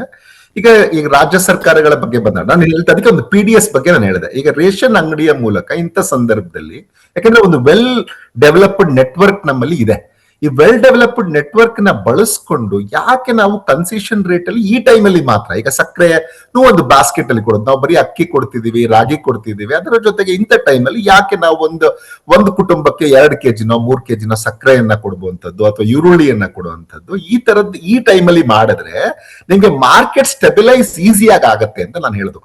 ನಾವು ಅವಾಗಲೇ ರೂರಲ್ ಏರಿಯಾಸ್ ಅಲ್ಲಿ ಹೆಚ್ಚು ನಮ್ಗೆ ತೊಂದರೆ ಆಗತ್ತೆ ಅಂತ ನಾವು ಮಾತಾಡ್ತಾ ಇದ್ವಿ, ಯಾವಾಗ ಫುಡ್ ಇನ್ಫ್ಲೇಷನ್ ಜಾಸ್ತಿ ಇರುತ್ತೆ ಅಂತದನ್ನ ಈ ಸಂದರ್ಭದಲ್ಲಿ ಬಳಸ್ಕೊಂಡು ಈಗ ಅನ್ನಭಾಗ್ಯದಂತ ಒಂದು ಸ್ಕೀಮ್ ಇದೆ, ಒಳ್ಳೆಯ ಸ್ಕೀಮ್ ಅಂತಾನೆ ಮಾತಾಡೋದಾದ್ರೆ, ಈಗ ಅಂತ ಸ್ಕೀಮ್ ಜೊತೆಗೆ ಈಗ ಅದೊಂದು ಬಾಸ್ಕೆಟ್ ಆಫ್ ಕಮಾಡಿಟೀಸ್ ಅನ್ನ ಈಗಾಗಲೇ ಶುರು ಮಾಡಿದ್ದಾರೆ ಕೊಡಕ್ಕೆ. ಅದರ ಜೊತೆಗೆ ಯಾವ್ದು ಈ ತರದ ದುಬಾರಿ ಆಗತ್ತೆ ಅದನ್ನ ಕೊಟ್ರೆ ಮಾರ್ಕೆಟ್ ಸ್ಟೆಬಿಲೈಸ್ ಆಗಕ್ಕೆ, ಒಂದು ನಾವು ಇಂಪೋರ್ಟ್ ಮಾಡ್ಕೊಳ್ತೀವಿ, ಈ ಟೈಮಲ್ಲಿ ಎಕ್ಸ್ಪೋರ್ಟ್ ನ ನಿಷೇಧಿಸ್ತೀವಿ, ಇವೆಲ್ಲ ಸರಿಯಾಗಿದೆ. ಅದರ ಜೊತೆಗೆ ಇದನ್ನು ಮಾಡಿದ್ರೆ ನಿಮ್ಗೆ ಈಸಿಯಾಗಿ ಯಾರು ಬಡವರು ಇದ್ದಾರೆ, ಅತಿ ಮಧ್ಯಮ ವರ್ಗದವ್ರು ಇವ್ರಿಗೆ ನಿಮ್ಗೆ ಈಸಿಯಾಗಿ ಇದರಿಂದ ಹೊರಗಡೆ ಬರ್ಲಿಕ್ಕೆ ಸಾಧ್ಯ ಆಗತ್ತೆ ಅಂತ ನನ್ಗನ್ಸುತ್ತೆ. ಅಲ್ಲ, ಈ So, ಬೆಲೆ ಇದನ್ನ ಬರೆಯ ಒಂದು ಯುಗ ಏನಿದೆ, ನಾವೆಲ್ಲ ಅನುಭವಿಸ್ತಿದೀವಿ, ಜೀವಿಸ್ತಿದೀವಿ, ಇದರಲ್ಲಿ ಇದು ಒಂದು ತಾತ್ಕಾಲಿಕ ಅವಧಿ ಅಂತ ಅನ್ಕೋಬೇಕಾ, ಅಥವಾ ಮುಂದಿನ ವರ್ಷದವರೆಗೂ ಇದೇ ರೀತಿಯ ಒಂದು ಲಾಂಗ್ ಟರ್ಮ್ ಎಕನಾಮಿಕ್ ಎಫೆಕ್ಟ್ ಮತ್ತೆ ಅದರ ಒಂದು ಪರಿಣಾಮವನ್ನ ನಾವು ಎದುರಿಸಬೇಕಾಗ್ತದ ಅಂತ? ಮತ್ತೆ ಇದು ಇನ್ನೂ ಆಳವಾಗಿ ನಾವು ನೋಡೋದಾದ್ರೆ ಅಗ್ರಿಕಲ್ಚರ್ ಪ್ರೊಡಕ್ಷನ್ ಮತ್ತೆ ಆದಂತ ಪ್ರೊಡಕ್ಷನ್ ಇನ ಡಿಸ್ಟ್ರಿಬ್ಯೂಷನ್ ಬಗ್ಗೆ ಪ್ರಶ್ನೆಗಳು ಎತ್ತಿದ್ಯಾ ಅಂತ ನಿಮ್ ಹಿಂದಿನ ಉತ್ತರಕ್ಕೆ ಸೇರ್ಸ್ ಕೇಳ್ತಿದ್ದೀನಿ ಸರ್, ಪ್ಲೀಸ್. ಇಲ್ಲ, ಯಾವಾಗೂ ಏನಾಗತ್ತೆ, ಕೃಷಿಯಲ್ಲಿ ಒಂದಷ್ಟು ಏರುಪೇರು ಆಗ್ತಾ ಇರತ್ತೆ. ಇದು ಎಕನಾಮಿಕ್ ಸೈಕಲ್ಸ್, ಏನು ಆರ್ಥಿಕ ಚಕ್ರಗಳ ಬಗ್ಗೆ ನಾವು ಮಾತಾಡ್ತಿರ್ತೀವಿ, ಇದು ಪದೇ ಪದೇ ನಮ್ಗೆ ಹೆಚ್ಚು ಕಾಣುವಂಥದ್ದು ಕೃಷಿಯಲ್ಲಿ ಕಾಣ್ತಾ ಇರತ್ತೆ. ಒಂದು ಪ್ರೊಡಕ್ಷನ್ ಜಾಸ್ತಿ ಆದ್ರೇನು ರೈತನಿಗೆ ಬೆಲೆ ಸಿಕ್ಕದಿಲ್ಲ. ಅವಾಗ ಏನ್ ಮಾಡ್ತಾರೆ, ಅವ್ರು ಮಾರುಕಟ್ಟೆಗೆ ತರ್ಲಿಕ್ಕೂ ಆಗದೆ ಇರುವಂತ ಬೆಲೆ ಸಿಗುತ್ತೆ, ಅವಾಗ ರೈತ ಸಂಕಷ್ಟಕ್ಕೊಳಗಾಗ್ತಾನೆ. ಈ ತರದ ಸಂದರ್ಭದಲ್ಲಿ ಈಗ ಪ್ರೊಡಕ್ಷನ್ ಇಲ್ಲ, ಬೆಲೆ ಇದೆ, ಆದ್ರೆ ರೈತನಿಗೆ ಅನುಕೂಲ ಆಗಲ್ಲ. ಸೊ ಎರಡೂ ಸಂದರ್ಭಗಳನ್ನ ಯಾವ ರೀತಿಯಲ್ಲಿ ಎದುರಿಸಬೇಕು ಅನ್ನುವಂಥದಕ್ಕೆ ಒಂದು ದೀರ್ಘಕಾಲದ ಯೋಜನೆಯನ್ನ ರೂಪಿಸಿ ಇವರು ಈಗಾಗ್ಲೇ ಅದನ್ನ ಮಾಡ್ತಿಲ್ಲ ಅಂತ ನಾನು ಹೇಳಲ್ಲ, ಮಾಡ್ತಿದ್ರೆ ಆದ್ರೆ ಯುದ್ಧೋಪಾದಿಯಲ್ಲಿ ಅವುಗಳನ್ನ ಇಂಪ್ಲಿಮೆಂಟ್ ಮಾಡುವಂಥದ್ದು. ಯಾಕೆಂದ್ರೆ ನಮ್ಗೆ ಈ ಶಾರ್ಟೇಜಸ್ ಏನಿರುತ್ತಲ್ಲ, ಇವು ನಾವು ಬರೀ ಇಂಪೋರ್ಟ್ ಮಾಡ್ತೀವಿ, ಈ ಟೈಮಲ್ಲಿ ನಾವು ಆಮದ್ ಮಾಡ್ಕೊಳ್ತೀವಿ, ಎಕ್ಸ್ಪೋರ್ಟ್ ನಿಲ್ಲಿಸ್ತೀವಿ, ಆಮದ್ ಜಾಸ್ತಿ ಮಾಡ್ಕೊಳ್ತೀವಿ ಅಂತ ಹೇಳ್ತೀವಿ. ಆದ್ರೆ ಇವೆಲ್ಲ ಅಲ್ಪಾವಧಿಯ ಕ್ರಮಗಳು, ಅದು ಮಾಡ್ಲೂಬೇಕು. ಯಾಕೆಂತಂದ್ರೆ ಈಗ ಸಂದರ್ಭದಲ್ಲಿ ಜನರ ಜೀವನ ಸಂಕಷ್ಟಕ್ಕೊಳಗಾಗಬಾರ್ದು ಅಂತಂದ್ರೆ ಇದನ್ನ ಪದೇ ಪದೇ ಹಿಂಗ್ ಆಗ್ತಿರೋದ್ರಿಂದ ನೀವು ವರ್ಷ ಪೂರ್ತಿ ಹಿಂಗೆ ಇರುತ್ತಾ ಅಂದ್ರೆ ಇದು ಅವಾಗವಾಗ ಒಂದ್ ಪಾಕೆಟ್ ಅಲ್ಲಿ, ಈಗ ಶ್ರಾವಣ ಬಂದಿದೆ, ಹಬ್ಬಗಳು ಜಾಸ್ತಿ ಇದೆ, ಈ ಟೈಮಲ್ಲಿ ಡಿಮಾಂಡ್ ಜಾಸ್ತಿ ಇರುತ್ತೆ, ಆದ್ರೆ ಪ್ರೊಡಕ್ಷನ್ ಕಡಿಮೆ ಇರೋದ್ರಿಂದ, ಸಹಜವಾಗಿ ಪೂರೈಕೆ ಕಮ್ಮಿ ಇರೋದ್ರಿಂದ ಬೆಲೆ ಇನ್ನಷ್ಟು ಹೆಚ್ಚಳ ಆಗ್ತಾ ಇರುತ್ತೆ. ಸೊ ಇವುಗಳಿಗೆ ನಾನು ಹೇಳೋದು, ಒಂದು ಗೊತ್ತಿದೆ ನಮ್ಗೆ ಈ ಸಂದರ್ಭದಲ್ಲಿ ನಮ್ಗೆ ಹೆಚ್ಚು ಡಿಮಾಂಡ್ ಇರುತ್ತೆ ಅಂತ. ಈ ನಮ್ಗೆ ಆಗ್ಲೇ ಗೊತ್ತಿತ್ತು ಮಳೆ ಕೂಡ ಈ ವರ್ಷ ಕಡಿಮೆ ಆಗತ್ತೆ ಅಂತ ಮಾರ್ಚ್ ಅಲ್ಲೇನೆ ಮೆಟ್ರಲಾಜಿಕಲ್ ಡಿಪಾರ್ಟ್ಮೆಂಟ್ ಅವ್ರು ಹೇಳಿದ್ರು. ಇದಕ್ಕೆ ಯಾವ ರೀತಿಯಲ್ಲಿ ನಾವು ದೀರ್ಘಾವಧಿಯ ಕ್ರಮಗಳನ್ನ ಕೈಗೊಂಡು ಇದು ಮತ್ತೆ ಮರುಕಳಿಸದ ರೀತಿಯಲ್ಲಿ ಒಂದು ಮಾಡಬಹುದಾ ಅಂತ. 91ರಲ್ಲಿ ಮನಮೋಹನ್ ಸಿಂಗ್ ಅವರು 100 ದಿನದಲ್ಲಿ ಕಡಿಮೆ ಮಾಡ್ತೀವಿ ಅಂತ ಹೇಳಿ ಮ್ಯಾನಿಫೆಸ್ಟೋನಲ್ಲಿ ಇದ್ದಾಗ, ಅವರು ಅಧಿಕಾರಕ್ಕೆ ಬಂದ ನಂತರ ಮನಮೋಹನ್ ಸಿಂಗ್ ಫೈನಾನ್ಸ್ ಮಿನಿಸ್ಟರ್ ಆಗಿರ್ತಾರೆ, ಅವ್ರು ಹೇಳ್ತಾರೆ there is no magic wand with me ಅಂತ ಹೇಳ್ತಾರೆ. ಬೆಲೆಗಳನ್ನ ಒಂದೇ ಸಮ ಕಮ್ಮಿ ಮಾಡ್ಲಿಕ್ಕೆ ನನ್ನ ಹತ್ರ ಯಾವುದು ಮ್ಯಾಜಿಕ್ ವ್ಯಾಂಡ್ ಇಲ್ಲ ಅಂತ ಹೇಳ್ತಾರೆ. ಅದು ಕರೆಕ್ಟ್ ಆಗಿದೆ. ಅದಕ್ಕೆ ನಾನು ಹೇಳೋದು, ಒಂದು ದೀರ್ಘಕಾಲದ ಕ್ರಮಗಳನ್ನ ಕೈಗೊಂಡ್ರೆ ಯಾವುದೇ ಸರ್ಕಾರ ಇರ್ಲಿ, ಅದು ರಾಜ್ಯ ಸರ್ಕಾರ ಇರ್ಲಿ, ಕೇಂದ್ರ ಸರ್ಕಾರ ಇರ್ಲಿ, ಕೈ ಜೋಡಿಸಿ ಮಾಡೋದಾದ್ರೆ ಆಗ ಏನಾಗುತ್ತೆ, ಖಂಡಿತ ಸರಿ ಹೋಗುತ್ತೆ. ಈಗ ನೋಡಿ, ಒಂದ್ಸರಿ ಬೆಲೆ ಹೆಚ್ಚಾಗ್ತಿದ್ದಂಗೆ ಏನ್ ಮಾಡ್ತಾರೆ, ಸ್ಪೆಕ್ಯುಲೇಟಿವ್ ಡಿಮಾಂಡ್ ಜಾಸ್ತಿ ಆಗ್ಬಿಡುತ್ತೆ, ಹೋರ್ಡ್ ಮಾಡುವಂತದ್ದು. ಅದಕ್ಕೆ ಯಾವ ರೀತಿಯಲ್ಲಿ ನಾವು ಜೆನ್ಯೂನ್ ಆಗಿ ಅವರನ್ನ, ಇವಾಗ ಎಷ್ಟು ಸ್ಟಾಕ್ ಇದೆ, ಇವಾಗ ಬೆಂಗಳೂರಿಗೆ ಇಷ್ಟು ಸ್ಟಾಕ್ ಇದೆ, ಈ ಏರಿಯಾದಲ್ಲಿ ಈ RMC ನಲ್ಲಿ ಇಷ್ಟು ಸ್ಟಾಕ್ ಇದೆ, ಇವತ್ತು ಇಷ್ಟು ಖರ್ಚಾಗಿದೆ, ಈ ತರದೊಂದು ಕರೆಕ್ಟ್ ಆದಂತ ಇಷ್ಟೊಂದು ಡಿಜಿಟಲ್ ಯುಗದ ಬಗ್ಗೆ ಮಾತಾಡ್ತಾ ಇದೀವಿ ನಾವು. ಯಾಕೆ ಅದನ್ನ ಪ್ರತಿದಿನ ಡಿಸ್ಪ್ಲೇ ಮಾಡ್ಲಿಕ್ಕೆ ಆಗೋದಿಲ್ಲ? ಆನ್ಲೈನ್ ನಿಮ್ಗೆ ಅವೈಲೇಬಲ್ ಇರಬೇಕು, ಬೆಂಗಳೂರಲ್ಲಿ ಇಷ್ಟು ಅವೈಲೇಬಲ್ ಇದೆ, ಇಷ್ಟಿಷ್ಟು ಶಾಪ್ ಅಲ್ಲಿ ಇಷ್ಟಿದೆ ಅಂತ ನನಗೆ ಕೊಡೋಕೆ ಆಗ್ಬೇಕು. ಆ ತರದ ಒಂದು ಅವಕಾಶ ಆದ್ರೆ, ಆ ತರದೊಂದು ಸರ್ಕಾರಗಳು ದೃಢ ಇಚ್ಛೆ ಮಾಡೋದಾದ್ರೆ, ಆಗ ಖಂಡಿತ ಈ ತರದೊಂದು ಸನ್ನಿವೇಶ ಬಂದ್ರೂ ಫೇಸ್ ಮಾಡಬಹುದು. ಇನ್ನೊಂದು ನಾವೇನು ಇವತ್ತು sir, I am coming back to you sir. Asha ಅವರೇ, ಇಷ್ಟೆಲ್ಲ ಕೇಳಿದ್ರಿ, ಸರ್ಕಾರ ಹಿಂಗ್ ಮಾಡ್ಬೋದು, ಸರ್ಕಾರ ಹಂಗ್ ಮಾಡ್ಬೋದು, ಶಾರ್ಟ್ ಟರ್ಮ್ ಮೆಜರ್ಸ್ ಈ ರೀತಿ ಇರುತ್ತೆ, ಲಾಂಗ್ ಟರ್ಮ್ ಮೆಜರ್ಸ್ ಮಾಡ್ಬೋದು. What do you care about? Tell me. ನಿಮ್ಮ ಜೀವನವನ್ನ ಪ್ರಭಾವಿಸುವಂಥದ್ದು, ನಿಮಗೆ ಬೇಡಿಕೆ ಇರುವಂಥದ್ದು ಏನು? ಬೆಲೆ ಕಡಿಮೆ, ನಮಗೆ ಬೆಲೆ ಕಡಿಮೆ ಮಾಡಬೇಕು, ಎಲ್ಲ ಅಫೋರ್ಡಬಲ್ ಪ್ರೈಸಸ್ ಇರಬೇಕು. ಇಷ್ಟೊಂದು ಬೆಲೆ ಏರಿಕೆ ಆಗ್ತಾ ಇದ್ರೆ ಒಂದು ಸತಿ ಪೆಟ್ರೋಲ್ ಜಾಸ್ತಿ ಆಗುತ್ತೆ, ಒಂದು ಸತಿ ಆಯಿಲ್ ಜಾಸ್ತಿ ಆಗುತ್ತೆ, ಒಂದು ಸತಿ ಈರುಳ್ಳಿ ಜಾಸ್ತಿ ಆಗುತ್ತೆ. ನಮಗೆ ನೆಕ್ಸ್ಟ್ ಏನಪ್ಪ ಅಂತಲೇ ಭಯ ಆಗ್ತಾ ಇರುತ್ತೆ, ಮುಂದೆ ಹೆಂಗೆ ಅಂತಲೇ ಯೋಚನೆ ಆಗ್ತಾ ಇರುತ್ತೆ. ಸೊ ಅವ್ರು ಹೇಳ್ದಂಗೆ ಸ್ವಲ್ಪ ಇವಾಗ ಸ್ಟಾಕ್ ಎಲ್ಲ ಎಷ್ಟು ಹೋಲ್ಡ್ ಮಾಡ್ಬೋದು, ಎಷ್ಟು ಹೋಲ್ಡ್ ಮಾಡಬಾರ್ದು, ಅದೆಲ್ಲ ಕಂಟ್ರೋಲ್ ಮಾಡಿದ್ರೆ ಡೆಫಿನೆಟ್ಲಿ ಅವಾಗ ಬ್ಲ್ಯಾಕ್ ಮಾರ್ಕೆಟ್ ಎಲ್ಲ ಅನುಮಾನ ಇದೆಯಾ? ಈಗ ಎಲ್ಲೋ ಒಂದ್ ಕಡೆ ಯಾರೋ ಹೋಲ್ಡ್ ಮಾಡ್ತಿದ್ದಾರೆ, ಒಂದು ಆರ್ಟಿಫಿಷಿಯಲ್ ಶಾರ್ಟೇಜ್ ಕ್ರಿಯೇಟ್ ಮಾಡ್ತಿದ್ದಾರೆ, ಅದ್ರ ಮೂಲಕ ಬೆಲೆ ಜಾಸ್ತಿ ಆಗುತ್ತೆ. ಬೆಲೆ ಜಾಸ್ತಿ ಆದಾಗ ಭಾಗವಾಗಿ ಹಂತವಾಗಿ ಅದನ್ನ ಹೊರಗೆ ಬಿಡ್ತಾರೆ, ಅವರು ಲಾಭವನ್ನ ಪಡ್ಕೊಳ್ತಾರೆ. ಈ ಅನುಮಾನ ನಿಮಗಿದ್ಯಾ? ಗ್ರಾಹಕರಾಗಿ ನಿಮ್ಗೆ ಈ ಅನುಮಾನ ಇದೆಯಾ? ಸ್ವಲ್ಪ ಇದೆ ಸರ್. ಸೊ ಸರ್ಕಾರ ಏನ್ ಮಾಡ್ಬೋದು ಈ ಅನುಮಾನ ದೂರ ಮಾಡ್ಲಿಕ್ಕೆ? ಅದೇ ಸ್ಟಾಕ್ ಅವ್ರು ಎಷ್ಟು ಹೋಲ್ಡ್ ಮಾಡಬೇಕು ಅಂತ ಅವ್ರ ಗೌರ್ಮೆಂಟ್ ಹತ್ರ ಅವ್ರಿಗೆ ಪವರ್ ಇರುತ್ತಲ್ಲ, ಅವರು ಅದನ್ನು ಯೂಸ್ ಮಾಡಿಕೊಂಡು ಆ ಸ್ಟಾಕ್ ಎಷ್ಟು ದಿನ ಹೋಲ್ಡ್ ಮಾಡಬಾರ್ದು. ಅವ್ರು ಹೇಳ್ದಂಗೆ ಇವಾಗ ಅಕ್ಕಿ ಕೊಡ್ತೀರಾ, ಬೇಳೆ ಕೊಡ್ತೀರಾ, ಅದ್ರ ಜೊತೆಗೆ ಇವಾಗ ಯಾವ್ದ್ಯಾವ್ದು ಬೆಲೆ ಜಾಸ್ತಿ ಆಗ್ತಾ ಇರುತ್ತೆ, ಅವಾಗ ಸಕ್ಕರೆ ಇಲ್ಲ ಈರುಳ್ಳಿ ಆ ಥರನ ಅವ್ರು ಕೊಟ್ಟರೆ ಸೊ ಅದು ಡೆಫಿನೆಟ್ಲಿ ಜನಸಾಮಾನ್ಯಕ್ಕೆ ಯೂಸ್ ಆಗುತ್ತೆ. ಆಮೇಲೆ ನಿಮಗೆ ವಿಶ್ವಾಸ ಬರುತ್ತೆ, ಸರ್ಕಾರ ನಿಜವಾಗ್ಲೂ ನಿಮ್ಮ ಜೀವನದಲ್ಲಿ ರಿಲೀಫ್ ತರೋದಕ್ಕೆ ಕೆಲಸ ಮಾಡ್ತಿದೆ. ಅವರು ನಮ್ಮ ಬಗ್ಗೆ ಯೋಚನೆ ಮಾಡ್ತಾ ಇದ್ದಾರೆ, ಸೊ ಅವರು ಮೆಜರ್ಸ್ ಅನ್ನೋದು ತಗೊಂತಾ ಇದ್ದಾರೆ ಅಂದ್ರೆ ನಮಗೂ ಅವಾಗ ವಿಶ್ವಾಸ ಬರುತ್ತೆ. ನಂಗಾಗ್ಲೇ ಅರ್ಧಕ್ಕೆ ಸ್ಟಾಪ್ ಮಾಡಿದ್ರಿ, ಸಾರಿ. ನೋಡಿ ಇವಾಗ ಕೇಶವ್ ಅವರು ಅಷ್ಟೇ ಲಾಂಗ್ ಟರ್ಮ್ ರಿಫಾರ್ಮ್ಸ್ ಬಗ್ಗೆ ಮಾತಾಡಿದ್ರು. ನೀವು ನರೇಂದ್ರ ಮೋದಿ ಅವ್ರನ್ನ ನೋಡಿದ್ರೆ ಅವ್ರು ಯಾವತ್ತೂ ಲಾಂಗ್ ಟರ್ಮ್ ರಿಫಾರ್ಮ್ಸೇ ಮಾಡ್ಕೊಂಡ್ ಬಂದಿರೋದು ಕಳೆದ 12 ವರ್ಷಗಳಿಂದ ಒಂದು ಪ್ರಧಾನಿಯಾಗಿ. ಕಳೆದ ವರ್ಷ ಇದೇ ಸಮಯದಲ್ಲಿ ಅಥವಾ ಮೇ ಬಿ ಸೆಪ್ಟೆಂಬರ್ ಟೈಮಲ್ಲಿ GST ನಲ್ಲಿ ಒಂದು ದೊಡ್ಡ ರಿಫಾರ್ಮ್ಸ್ ಮಾಡಿದ್ರು. ಎಂತ ದೊಡ್ಡ ರಿಫಾರ್ಮ್ಸ್ ಮಾಡಿದ್ರು ಅಂತ ಹೇಳಿದ್ರೆ, ಇದೇ ಮನಮೋಹನ್ ಸಿಂಗ್ ಅವಧಿನಲ್ಲಿ ಒಂದು ಟೂತ್ ಪೇಸ್ಟ್ ಮೇಲೆ 18 ಟ್ಯಾಕ್ಸ್ ಬೀಳ್ತಾ ಇತ್ತು. Central excise, customs, CVD, countervailing duty, sales tax, VAT, octroi, entry tax, service tax, CST, ಏನೇನ್ ಬೇಕು ನಿಮ್ಗೆ ಪ್ರತಿಯೊಂದು ಬೀಳ್ತಾ ಇತ್ತು. ಆಯ್ತಲ್ಲ? ಸೊ ನೀವು pre GST post GST compare ಮಾಡಿದ್ರೆ ಇವ್ರೇನ್ ಮಾಡಿದ್ರು, 4 ಸ್ಲಾಬ್ ಇದ್ದಂತ GST ನ 2 ತಂದ್ರು ಕಾಮನ್ ಮ್ಯಾನ್ಗೆ, 28% ಲಕ್ಸುರಿ ಗುಡ್ಸು. ಸೊ 5% 18% ರಿಫಾರ್ಮ್ಸ್ ಮಾಡ್ಬಿಟ್ಟು ಕಾಮನ್ ಮ್ಯಾನ್ ಬಳಸುವಂತ ದಿನನಿತ್ಯ ಪದಾರ್ಥಗಳು ಡೈಲಿ ಯೂಸ್ ಆಗೋದು, ಅದು ನಿಮ್ ಪ್ರೊಡಕ್ಷನ್ ಮೇಲೆ ಡಿಪೆಂಡ್ ಅಲ್ಲ, ಅಗ್ರಿಕಲ್ಚರ್ ಮೇಲೆ ಡಿಪೆಂಡೆಂಟ್ ಇಲ್ಲ, ಅದ್ರ ರೇಟ್ನೆಲ್ಲ ಬಹಳ ಕಡಿಮೆ ಮಾಡಾಕ್ಬಿಟ್ರು. ನಿಮ್ಗೆ ಉದಾಹರಣೆ ಹೇಳ್ಬೇಕು ಅಂದ್ರೆ, ನಿಮ್ಗೆ ಟೂತ್ ಪೇಸ್ಟ್ ಮನಮೋಹನ್ ಸಿಂಗ್ ಅವಧಿನಲ್ಲಿ 27% ಇತ್ತು ಟ್ಯಾಕ್ಸ್ ಅದ್ರ ಮೇಲೆ, ವೆರಸ್ ಲಾಸ್ಟ್ ಇಯರ್ ಮೋದಿ ಅದನ್ನ 5% ಗಳಿಸಿದ್ರು. ಟೂತ್ ಪೌಡರ್ 17% ಇತ್ತು ಮನಮೋಹನ್ ಸಿಂಗ್ ಟೈಮಲ್ಲಿ, ಅದನ್ನ 5% ಗಳಿಸಿದ್ರು. ಹೇರ್ ಆಯಿಲ್ ರೀ, ಕೊಬ್ಬರಿ ಎಣ್ಣೆ 27% ಇತ್ತು ಮನಮೋಹನ್ ಸಿಂಗ್ ಅವಧಿನಲ್ಲಿ, ಅದನ್ನ 5% ಗಳಿಸಿದ್ರು. ಟಾಯ್ಲೆಟ್ ಸೋಪ್ ಅದು ಅಷ್ಟೇ 15% ಇದನ್ನ 5% ಗಳಿಸಿದ್ರು. ತಿರ್ಗಾ ಆಮೇಲೆ ಸಿವಿಂಗ್ ಮಿಷಿನ್ಸ್ ಇದನ್ನ ಲಾಂಗ್ ಟರ್ಮ್ ರಿಫಾರ್ಮ್ಸ್ ಅಂತ ಹೇಳೋದು, ಲಾಂಗ್ ಟರ್ಮ್ ರಿಫಾರ್ಮ್ಸ್ ಅಂತ ಹೇಳೋದು ಇದನ್ನ, ಆಯ್ತಲ್ಲ. ವೆರಾಸ್ ಈ ರಾಜ್ಯ ಸರ್ಕಾರ ಏನ್ ಮಾಡ್ತು 3 ವರ್ಷದಲ್ಲಿ? ನಾನು ಅದನ್ನೇ ಹೇಳ್ತೀನಿ. ಪೆಟ್ರೋಲ್ 2 ಸಲ ಜಾಸ್ತಿ, ಡೀಸೆಲ್ 2 ಸಲ ಜಾಸ್ತಿ ಮಾಡಿದೀರಾ. ತಿರ್ಗಾ ಸ್ಟಾಂಪ್ ಡ್ಯೂಟಿ ವ್ಯಾಲ್ಯೂಯೇಷನ್ ಅಂತೂ 3 ಸಲ, ಇವತ್ತು ಆಲ್ಮೋಸ್ಟ್ 7% ಬಂದು ಕುತ್ಕೊಂಡ್ಬಿಟ್ಟಿದೆ. ನಿಮ್ಗೆ ಇವಾಗ 50 ಲಕ್ಷದ ಪ್ರಾಪರ್ಟಿ ತಗೊಬೇಕು ಅಂದ್ರೆ 3.5 ಲಕ್ಷ ರೂಪಾಯಿ ಸ್ಟಾಂಪ್ ಡ್ಯೂಟಿ ಕಟ್ಟಬೇಕು. ತಿರ್ಗಾ ಅಲ್ಲೂ ಆ ಖಾತಾ, ಈ ಖಾತಾ, ಬಿ ಖಾತಾ, ಓ ಖಾತಾ ಅನ್ಕೊಂಡು ರಿಜಿಸ್ಟ್ರೇಷನ್ ಆಗ್ತಾ ಇಲ್ಲ, ಅಲ್ಲೂ ಸಫರ್ ಮಾಡ್ತಾರ ಎಲ್ಲರೂ. ನಿಮ್ಗೆ ಲೇಟೆಸ್ಟ್ ಹೇಳ್ತೀನಿ Nikhil, you have to do a research on this. ಈ ರೀಸೆಂಟ್ ಆಗಿ KYC ಮಾಡಿದ್ರು ಗೊತ್ತಾ ನಿಮ್ಗೆ, ಗೃಹಲಕ್ಷ್ಮಿ ವಿಚಾರವಾಗಿ. ಆ KYC ಮಾಡಿದ್ಮೇಲೆ ಮನೆಗಳ ಬಿಲ್ ಹೋಗಿ ನೋಡಿ, ನಿಮ್ಗೆ 1.5 ಟೈಮ್ಸ್ ಜಾಸ್ತಿ ಆಗಿದೆ. ಇವತ್ತು ಬೆಳಗ್ಗೆ ನನಗೆ ಪಾರ್ಕ್ ನಲ್ಲಿ ವಾಕಿಂಗ್ ಮಾಡ್ಬೇಕಾದ್ರೆ 6 ಜನ ಬಂದು ಪರ್ಸನಲ್ ಆಗಿ ಅವ್ರ ಮನೆ ಬಿಲ್ ತಂದ್ಬಿಟ್ಟು ಹೋಗ್ಯಾರೆ. KYC ಮಾಡಿದ್ಮೇಲೆ 1.5 ಟೈಮ್ಸ್ ಜಾಸ್ತಿ ಆಗಿದೆ. ಸೊ ಈ ರೀತಿಯಾಗಿ ನೀವು ಪೆಟ್ರೋಲು, ಡೀಸೆಲ್, ಕರೆಂಟು, ನೀರು, ಕಸದ ಮೇಲೆ ಸಸ್ಸು, ತಿರ್ಗಾ ಮನೆ ಮುಂದೆ ಪಾರ್ಕಿಂಗ್ ಮಾಡ್ರಿ, ಇವತ್ತು ಅದಕ್ಕೆ ಕಾಸು ಕೊಡ್ಬೇಕಂತೆ. ಸೈಟ್ ಕ್ಲೀನ್ ಮಾಡಿಲ್ಲ ಅಂದ್ರೆ ಅದಕ್ಕೆ ಕಾಸು ಕೊಡ್ಬೇಕಂತೆ. ಏನಿದು ಸಿಕ್ಕಿದಕ್ಕೆಲ್ಲ ಕಾಸು ಹಾಕೊಂಡು ಇವತ್ತು ಜನಜೀವನ ಅಸ್ತವ್ಯಸ್ತ ಮಾಡಿ ಹಾಳು ಮಾಡಿರೋದು ನೀವು ರಾಜ್ಯದಲ್ಲಿ. ನೀವೇನ್ ತಗೊಂಡಿದ್ದೀರಾ ಡಿಸಿಷನ್? ನೀವೇನ್ ಮಾಡಿದಿರಾ ಅದ್ರ ಬಗ್ಗೆ ಹೇಳಿ. ನಾನು ಅವಾಗಿಂದ ಹೇಳ್ತಾ ಇದ್ದೀನಿ ನಾವೇನ್ ಮಾಡಿದೀರಾ ಅಂತ. ನೀವ್ ಹೇಳಿ, ಏನ್ ಮಾಡಿದೀರಾ? ಇವಾಗ ಒಂದು ನಿಮಿಷ ನಿಖಿಲ್ ಅವರೇ, ಇವಾಗ GST ಅಂತಾರಲ್ಲ, ಇದೇ UPA ಅವಧಿಯಲ್ಲಿ GST ನ ಲಾಂಚ್ ಮಾಡಕ್ ಹೋದಾಗ ನರೇಂದ್ರ ಮೋದಿ ಅವರು ಏನ್ ಮಾತಾಡಿದ್ದಾರೆ ಅಂತ ನಿಮ್ಮ ಆರ್ಕೇವಲ್ಲಿ ಅವ್ರದ್ದು ಫುಟೇಜ್ ಇದೆ, ದಯವಿಟ್ಟು ಪ್ಲೇ ಮಾಡಿ. ವಿರೋಧ ಮಾಡಿದ್ದಾರೆ. GST ಅಲ್ಲ, GST ಬೇಡ, ಇದು ಒಂದು ಇದು ರಾಜ್ಯ ಸರ್ಕಾರಕ್ಕೆ ಹೊಡೆತ ಬೀಳುತ್ತೆ ಅಂತ ಇದೇ ನರೇಂದ್ರ ಮೋದಿ ಅವರು ಗುಜರಾತ್ ಇದು ಚೀಫ್ ಮಿನಿಸ್ಟರ್ ಆದಾಗ ಮಾತಾಡಿದ್ರು.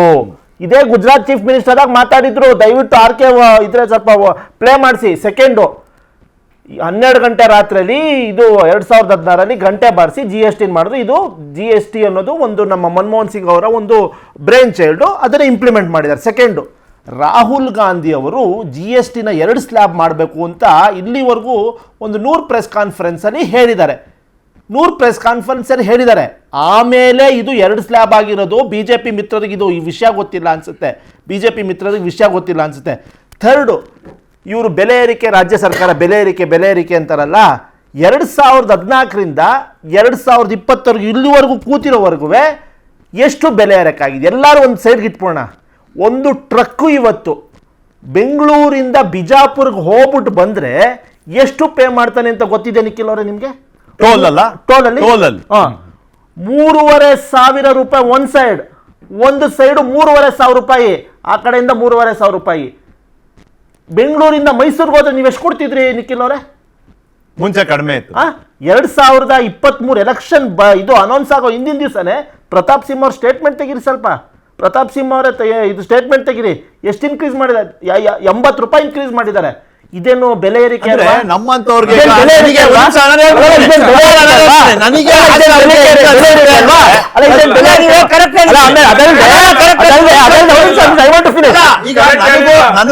ಅವ್ರಿಗೂ ನನಗೂ ಆಶಾ ಅವ್ರಿಗೆ ಏನ್ ಅನಿಸ್ತಿದೆ ಅಂದ್ರೆ, ಈ ಕಾಂಗ್ರೆಸ್ BJP ಬೆಲೆ ಏರಿಕೆ ಅನ್ನೋ ವಿಷಯದಲ್ಲಿ ಕಾಂಪಿಟೇಷನ್ ಮಾಡ್ತಿದ್ದಾರೆ. ನೋಡಿ, ಕಾಂಪಿಟೇಷನ್ ಅಲ್ಲ, ಬೆಲೆ ಏರಿಕೆ ಪಿತಾಮಹ ಬೆಲೆ ಏರಿಕೆ ಪಿತಾಮಹ ಯಾರ ದೇಶದಲ್ಲಿದ್ರೆ ಅದು ನರೇಂದ್ರ ಮೋದಿ, BJP ಸರ್ಕಾರ. ಹಾಗಾಗಿ ಬೆಲೆ ಏರಿಕೆಯಲ್ಲಿ PhD ಪೇಟೆಂಟ್ ತಗೊಂಡಿದ್ರೆ ಅದು ನರೇಂದ್ರ ಮೋದಿ. ಕಾಂಗ್ರೆಸ್ ಸರ್ಕಾರ ಯಾವಾಗ್ಲೂ ಬಡವರ ಪರವಾಗಿದೆ. ಅದಕ್ಕೋಸ್ಕರ ನಾವು ಗ್ಯಾರಂಟಿಗಳನ್ನ ಲಾಂಚ್ ಮಾಡಿರೋದು. ಮಾಡಕ್ಕೆ ಹೇಳಿ ನಮ್ ಗ್ಯಾರಂಟಿನ ಎಲ್ಲ ಕಡೆ ಕಾಪಿ ಮಾಡಿದಾರಲ್ಲ. ವೆಸ್ಟ್ ಬೆಂಗಾಲ್ ಸ್ಟಾರ್ಟ್ ಮಾಡಿದ್ರು. ಅವಕಾಶ ಇದೆ ನಿಮ್ಗೆ ಈಗಲೂ ಒಂದು ಅವಕಾಶ ಇದೆ. ನೋಡಿ ನೋಡಿ, ಒಂದ್ ನಿಮಿಷ, ಅಲ್ಲ, ಈ ಹಬ್ಬಕ್ಕೆ ಒಂದು ಒಳ್ಳೆ ಸುದ್ದಿ ಕೊಡಿ. ಅಲ್ಲ ನೋಡಿ, ಸರ್ಕಾರಕ್ಕೆ ಹೋಗಿ ತಿಳಿಸಿ. ಅಲ್ಲ, ಒಂದ್ ನಿಮಿಷ, ಯಾವ್ದಾದ್ರು ಒಂದೇ ಒಂದು ತೆರಿಗೆನಲ್ಲಿ ಒಂದು ರೀತಿ ಸಣ್ಣ ಪ್ರಮಾಣದ ನೋಡಿ, ಒಂದ್ ನಿಮಿಷ ನೋಡಿ, ತಾತ್ಕಾಲಿಕ ವಿನಾಯಿತಿ ಕೊಡಿ. ನೋಡಿ, ಡೆಲ್ಲಿಲಿ ಅವ್ರು ಮಹಿಳಾ ಮುಖ್ಯಮಂತ್ರಿ ಇದ್ದಾರೆ. ಮಹಿಳೆಯರ ಪರ ಅಂತಾರಲ್ಲ, ಕೊಡಿಸಿ 2,000 ರೂಪಾಯಿ ಹಾಕ್ಸಿ. ಇದು ಮಹಾರಾಷ್ಟ್ರದಲ್ಲಿ ನಿಲ್ಸೇ ಬಿಟ್ರು 2,000 ರೂಪಾಯಿ ಯೋಜನೆನ. ಅವ್ರ ಬದ್ಧತೆ ತೋರಿಸುತ್ತೆ. ಒಂದ್ ನಿಮಿಷ ಸಾರಿ, 2 ಸುಳ್ಳು ಆಯ್ತಾ. ಮೊದಲನೇ ಸುಳ್ಳು, ಪಾಪ ಕಾಂಗ್ರೆಸ್ನವ್ರು ಹಿಂಗೆ ಸುಳ್ಳು ಹೇಳಿ ರಾಜ್ಯ ಮಾರ್ಗ ಅಂತ ಒಂದು ಆನ್ಯುಯಲ್ ಪಾಸ್ ಇದೆ ಆಯ್ತಾ, National Highway Authority of India ಬಿಟ್ಟಿರೋದು. ನೀವು ಇದ್ರ ಪ್ರಕಾರ 3,000 ರೂಪಾಯಿ ಕೊಟ್ರೆ ವರ್ಷದಲ್ಲಿ ಮೈಸೂರಿಗೆ 100 ಸಲ ಹೋಗಿ ಬರ್ಬೋದು. ಅಂದ್ರೆ ಒಂದ್ಸಲಿ ಮೈಸೂರಿಗೆ ಹೋಗಿ ಬರೋದಕ್ಕೆ ಬರೀ 30 ರೂಪಾಯಿ ಅಷ್ಟೇ. As simple as that.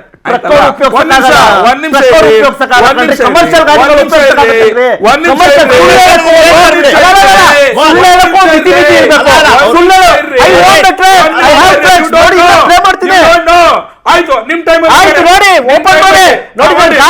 ರಾಯಚೂರಿಂದ Bengaluru ಬಂತು. ಎಷ್ಟು ಓಪನ್ ಮಾಡಿ. ಏನು ರಾಜ್ಯಮಾರ್ಗ ಉಪಯೋಗಿಸ್ಬೋದಾ? ರಾಜ್ಯಮಾರ್ಗ ಉಪಯೋಗಿಸ್ಬೋದಾ? ರಾಜ್ಯಮಾರ್ಗ ಉಪಯೋಗಿಸ್ಬೋದಾ? ರಾಜ್ಯಮಾರ್ಗ ಉಪಯೋಗಿಸೋದು ಕೇಳ್ರಿ, ಒಂದ್ ನಿಮಿಷ ಇರ್ರಿ.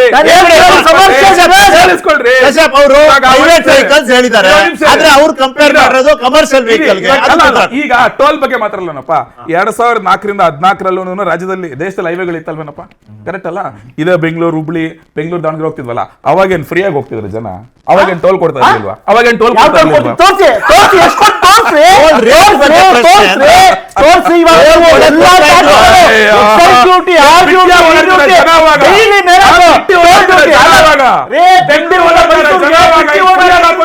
ಬೆಂಗಳೂರಿಂದ ಮೈಸೂರಿಗೆ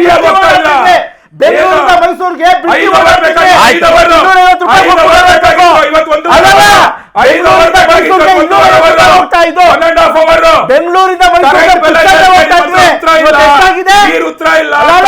ತೆರಿಗೆ ಉತ್ತರ ಇಲ್ಲ, ಡ್ಯೂಟಿ ಉತ್ತರ ಇಲ್ಲ, ಬಿಜೆಪಿ ಸರ್ಕಾರ ಈಗ ಇನ್ನೊಂದೇ ಒಂದು ಕಾಮನ್ ಮ್ಯಾನ್ ಪ್ರಶ್ನೆ ನೋಡಿ. ನೀವು ರಾಜಕಾರಣ ವಾರ ಕೈದಿನ ಮಾತಾಡ್ತೀವಿ.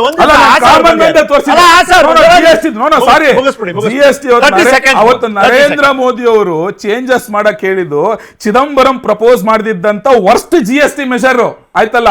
ಚಿದಂಬರಂ ಅವತ್ತು ಪ್ರಪೋಸ್ ಮಾಡಿದಂತೆ GST ಅಲ್ಲಪ್ಪ ದೇಶದಲ್ಲಿ ಇಂಪ್ಲಿಮೆಂಟ್ ಆಗಿರೋದು.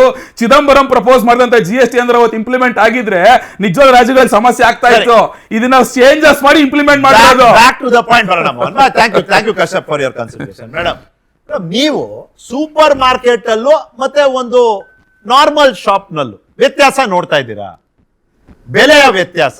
ಯಾಕಂದ್ರೆ ನಾನು ಒಂದು 3-4 ಜನದ ಹತ್ರ ಮಾತಾಡಿದೆ ಕೂಡ.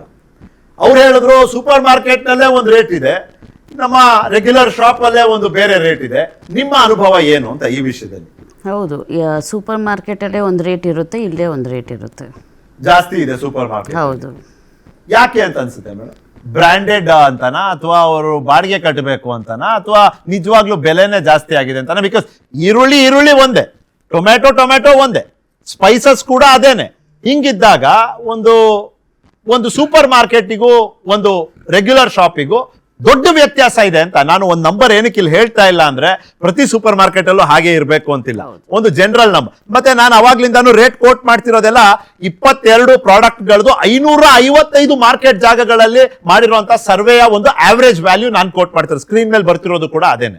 ಹಾಗಾಗಿ ನಾನು ನಿಮಗೆ ವಿತೌಟ್ ನಂಬರ್ಸ್ ಕೇಳ್ತಿದ್ದೀನಿ, ಈ ಅನುಭವದ ಬಗ್ಗೆ ಹೇಳಿ ಅಂತ. What do you expect in this? Super ಮಾರ್ಕೆಟ್ಗೆ ಹೋದ್ರೆ ಅದು ಯಾಕೆ ಒಂದು ಬೆಲೆ ಆಗ್ಬೇಕು? ಅದು ಇಷ್ಟೊಂದು ವ್ಯತ್ಯಾಸ ಇರುವಂತ ಬೆಲೆ ಯಾಕೆ ಆಗ್ಬೇಕು? ಅದೇ ಅವ್ರು ಹೇಳೋ ಪ್ರಕಾರ ಬ್ರ್ಯಾಂಡು ಅಂತ ಹೇಳ್ತಾರೆ, ಆರ್ಗ್ಯಾನಿಕ್ ಅಂತ ಹೇಳ್ತಾರೆ. ಅವ್ರ ಎಕ್ಸ್ಪೆಂಡಿಚರ್ ಅವರೆಲ್ಲ ನಮ್ಮ ಮೇಲೆ ಹಾಕ್ತಾರೆ. ರೆಂಟು ಆರ್ಗ್ಯಾನಿಕ್ ಅಂತ ಹೇಳ್ತಾರೆ, ಬ್ರ್ಯಾಂಡಿಂಗ್ ಅಂತ ಹೇಳ್ತಾರೆ. ಸೊ ಇದೇ ತರಕಾರಿ ಅವ್ರಿಗೊಂದು ಕವರ್ ಹಾಕಿ ಬ್ರ್ಯಾಂಡ್ ಹಾಕಿದ್ರು ಬ್ರ್ಯಾಂಡಿಂಗ್ ಆಗ್ಬಿಡುತ್ತೆ. ಹಂಗಾಗಿ ಜಾಸ್ತಿ ಇದೆ. ನನ್ಗೊಂದು ಎಕ್ಸ್ಪೀರಿಯನ್ಸ್ ಆಯ್ತು. ನೆನ್ನೆ ವಸ್ತುಗಳು ಓಕೆ, ಒಂದು ಸಿನಿಮಾ ಟಿಕೆಟ್ ನಾನು ನನ್ನ ಫ್ರೆಂಡ್ ಇಬ್ರು ನೋಡ್ತಾ ಇದೀವಿ. ಒಂದು ಆಂಡ್ರಾಯ್ಡ್ ಫೋನು, ನಂದು ಆಪಲ್ ಫೋನು, ಸೇಮ್ ಬುಕ್ ಮೈ show, same theatre, same show. ಅವನ ಫೋನ್ಗೆ 200 ರೂಪಾಯಿ ಕಡಿಮೆ, ನನ್ನ ಫೋನಲ್ಲಿ 200 ರೂಪಾಯಿ ಜಾಸ್ತಿ. ಐಫೋನ್ ಆದ್ರೆ ಜಾಸ್ತಿ ಇರುತ್ತೆ. ಅಂದ್ರೆ Just ಬಂದಿದ್ದು ನಾನು technology ಕೂಡ. ನೆನ್ನೆ ಹೇಳಿದ್ದು ನಾನು, ನೆನ್ನೆ ಬಂದಿದ್ದು ನಾನು. I just want to share ಅಲ್ಲ, ಅಷ್ಟೇ. good one. ಜನಗಳಿಗೆ ಇದು just cab, want to share. ಇದು ಬರೀ ಸಿನಿಮಾ ಬುಕಿಂಗ್ ಅಲ್ಲ, ಕ್ಯಾಬ್ ಬುಕಿಂಗ್ ಅಲ್ಲೂ ಇದು ಸಮಸ್ಯೆ ಇದೆ. ಇನ್ನೊಂದು ದಿವಸ ಅದ್ರ ಬಗ್ಗೆನೂ ಮಾತಾಡೋಣ. Keshav sir, Because this- last word to you sir. Long term measure ಏನಾಗ್ಬೇಕು, ಶಾರ್ಟ್ ಟರ್ಮ್ ರಿಲೀಫ್ ನಮ್ಗೆ ಇವತ್ತು ಬೇಕಲ್ಲ ಸರ್. ಹಬ್ಬದಲ್ಲಿ ಇಲ್ಲ ಅಂದ್ರೆ ಮಜಾನೇ ಇಲ್ಲ. ಜೋಬ್ ಖಾಲಿ ಅಥವಾ ಬಿಲ್ ದೊಡ್ಡದು ಅಂದ್ರೆ ಹಬ್ಬದಲ್ಲಿ ಮಜಾ ಇಲ್ಲ ಸರ್.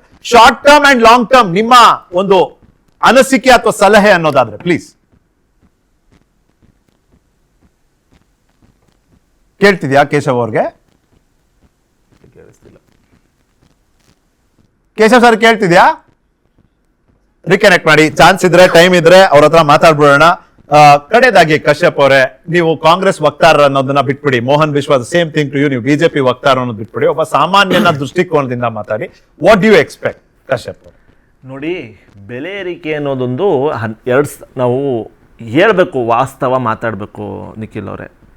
ಇವಾಗ ಪೆಟ್ರೋಲಿಂದ ಹಿಡಿದು ಡೀಸೆಲ್ಲಿಂದ ಹಿಡಿದು ಎಲ್ಲದ್ರ ಮೇಲೂ ಈ ಸರ್ಕಾರ ಟ್ಯಾಕ್ಸ್ ಹಾಕ್ಕೊಂಡೇ ಬಂದಿದೆ. ಯಾವ್ದಾರ ಟ್ಯಾಕ್ಸ್ ಕಮ್ಮಿ ಇಲ್ದಿರೋದು ಒಂದು ಪ್ರಾಡಕ್ಟ್ ತೋರಿಸ್ಬಿಡಿ, ಕಮ್ಮಿ ಮಾಡಿರೋದೊಂದು ಪ್ರಾಡಕ್ಟ್ ತೋರಿಸ್ಬಿಡಿ ನಿಖಿಲ್ ಅವರೇ, ನಾನು ಒಪ್ಕೋತೀನಿ.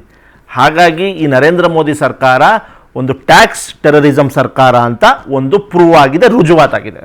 ಆಯ್ತು ಮೋಹನ್ ಅವರೇ, ನೋಡಿ ಮತ್ತೆ ನೀವು ಟೂತ್ ಪೇಸ್ಟ್ ಎಕ್ಸಾಂಪಲ್ ಕೊಡಬಾರ್ದು. ಅವ್ರು ಹೇಳಿದ್ದಾರೆ, ಅದಕ್ಕೆ ನೀವು ಉತ್ತರ ಕೊಡ್ಲೇಬೇಕು ಅನ್ನೋದೇನಿಲ್ಲ. ನೀವು ಸ್ಪೀಕ್ ಫ್ರಮ್ ಯೋರ್ ಪಾಯಿಂಟ್. ನಾನು ಜಸ್ಟ್ ಒನ್ ಲೈನ್ ಹೇಳ್ತೇನೆ ಅಷ್ಟೇ. ನಾನು ಅವಾಗಿಂದ ಮೋಸ್ಟ್ಲಿ ಒಂದು 50 ಐಟಮ್ಸ್ ಲಿಸ್ಟ್ ಕೊಟ್ಟೆ, ಯಾವ್ದಾದ್ರು ಕಡಿಮೆ ಮಾಡಿದೆ ಅಂತ ಹೇಳ್ಬಿಟ್ಟು. ಟೂತ್ ಪೇಸ್ಟ್ ಇಂದ ಎತ್ಕೊಂಡು ಟೂ ವೀಲರ್ ಇಂದ ಎತ್ಕೊಂಡು ಕಾರ್ವರೆಗೂ ಅವ್ರು ಒಂದೇ ಒಂದು ಕೊಡಕ್ಕಾಗ್ಲಿಲ್ಲ. ಬಿಕಾಸ್ ಕಸದ ಮೇಲೆ ತೆರಿಗೆ ಹಾಕಿರೋರು ಅವರು. ಜನ ನೋಡ್ತಿದ್ರೆ ಜನ ಡಿಸೈಡ್ ಮಾಡ್ಲಿ. ಅಲ್ಟಿಮೇಟ್ಲಿ ಅನುಭವಿಸೋರು ತಾನೇ ಗೊತ್ತಾಗೋದು, ಅವ್ರು ಓಟ್ ಹಾಕೋದಲ್ವಾ. ಆ ತರ ಮಾಡಿರೋ ನರೇಂದ್ರ ಮೋದಿ ಅವ್ರು ಏನಕ್ಕೆ ಜನ 3ನೇ ಸಲ ಗೆಲ್ಲಿಸ್ತಾರೆ, ರಾಹುಲ್ ಗಾಂಧಿ 99 ಸಲ ಸೋಲ್ಸ್ಕೊಂಡ್ಬರ್ತಾರೆ ಎಲ್ಲ ರಾಜ್ಯದಲ್ಲೂ. ಸೊ ಇಟ್ ಇಸ್ ದೇರ್, ಯಾರು ಸುಳ್ಳು ಯಾರು ನಿಜ ಅಂತ ಹೇಳಿ.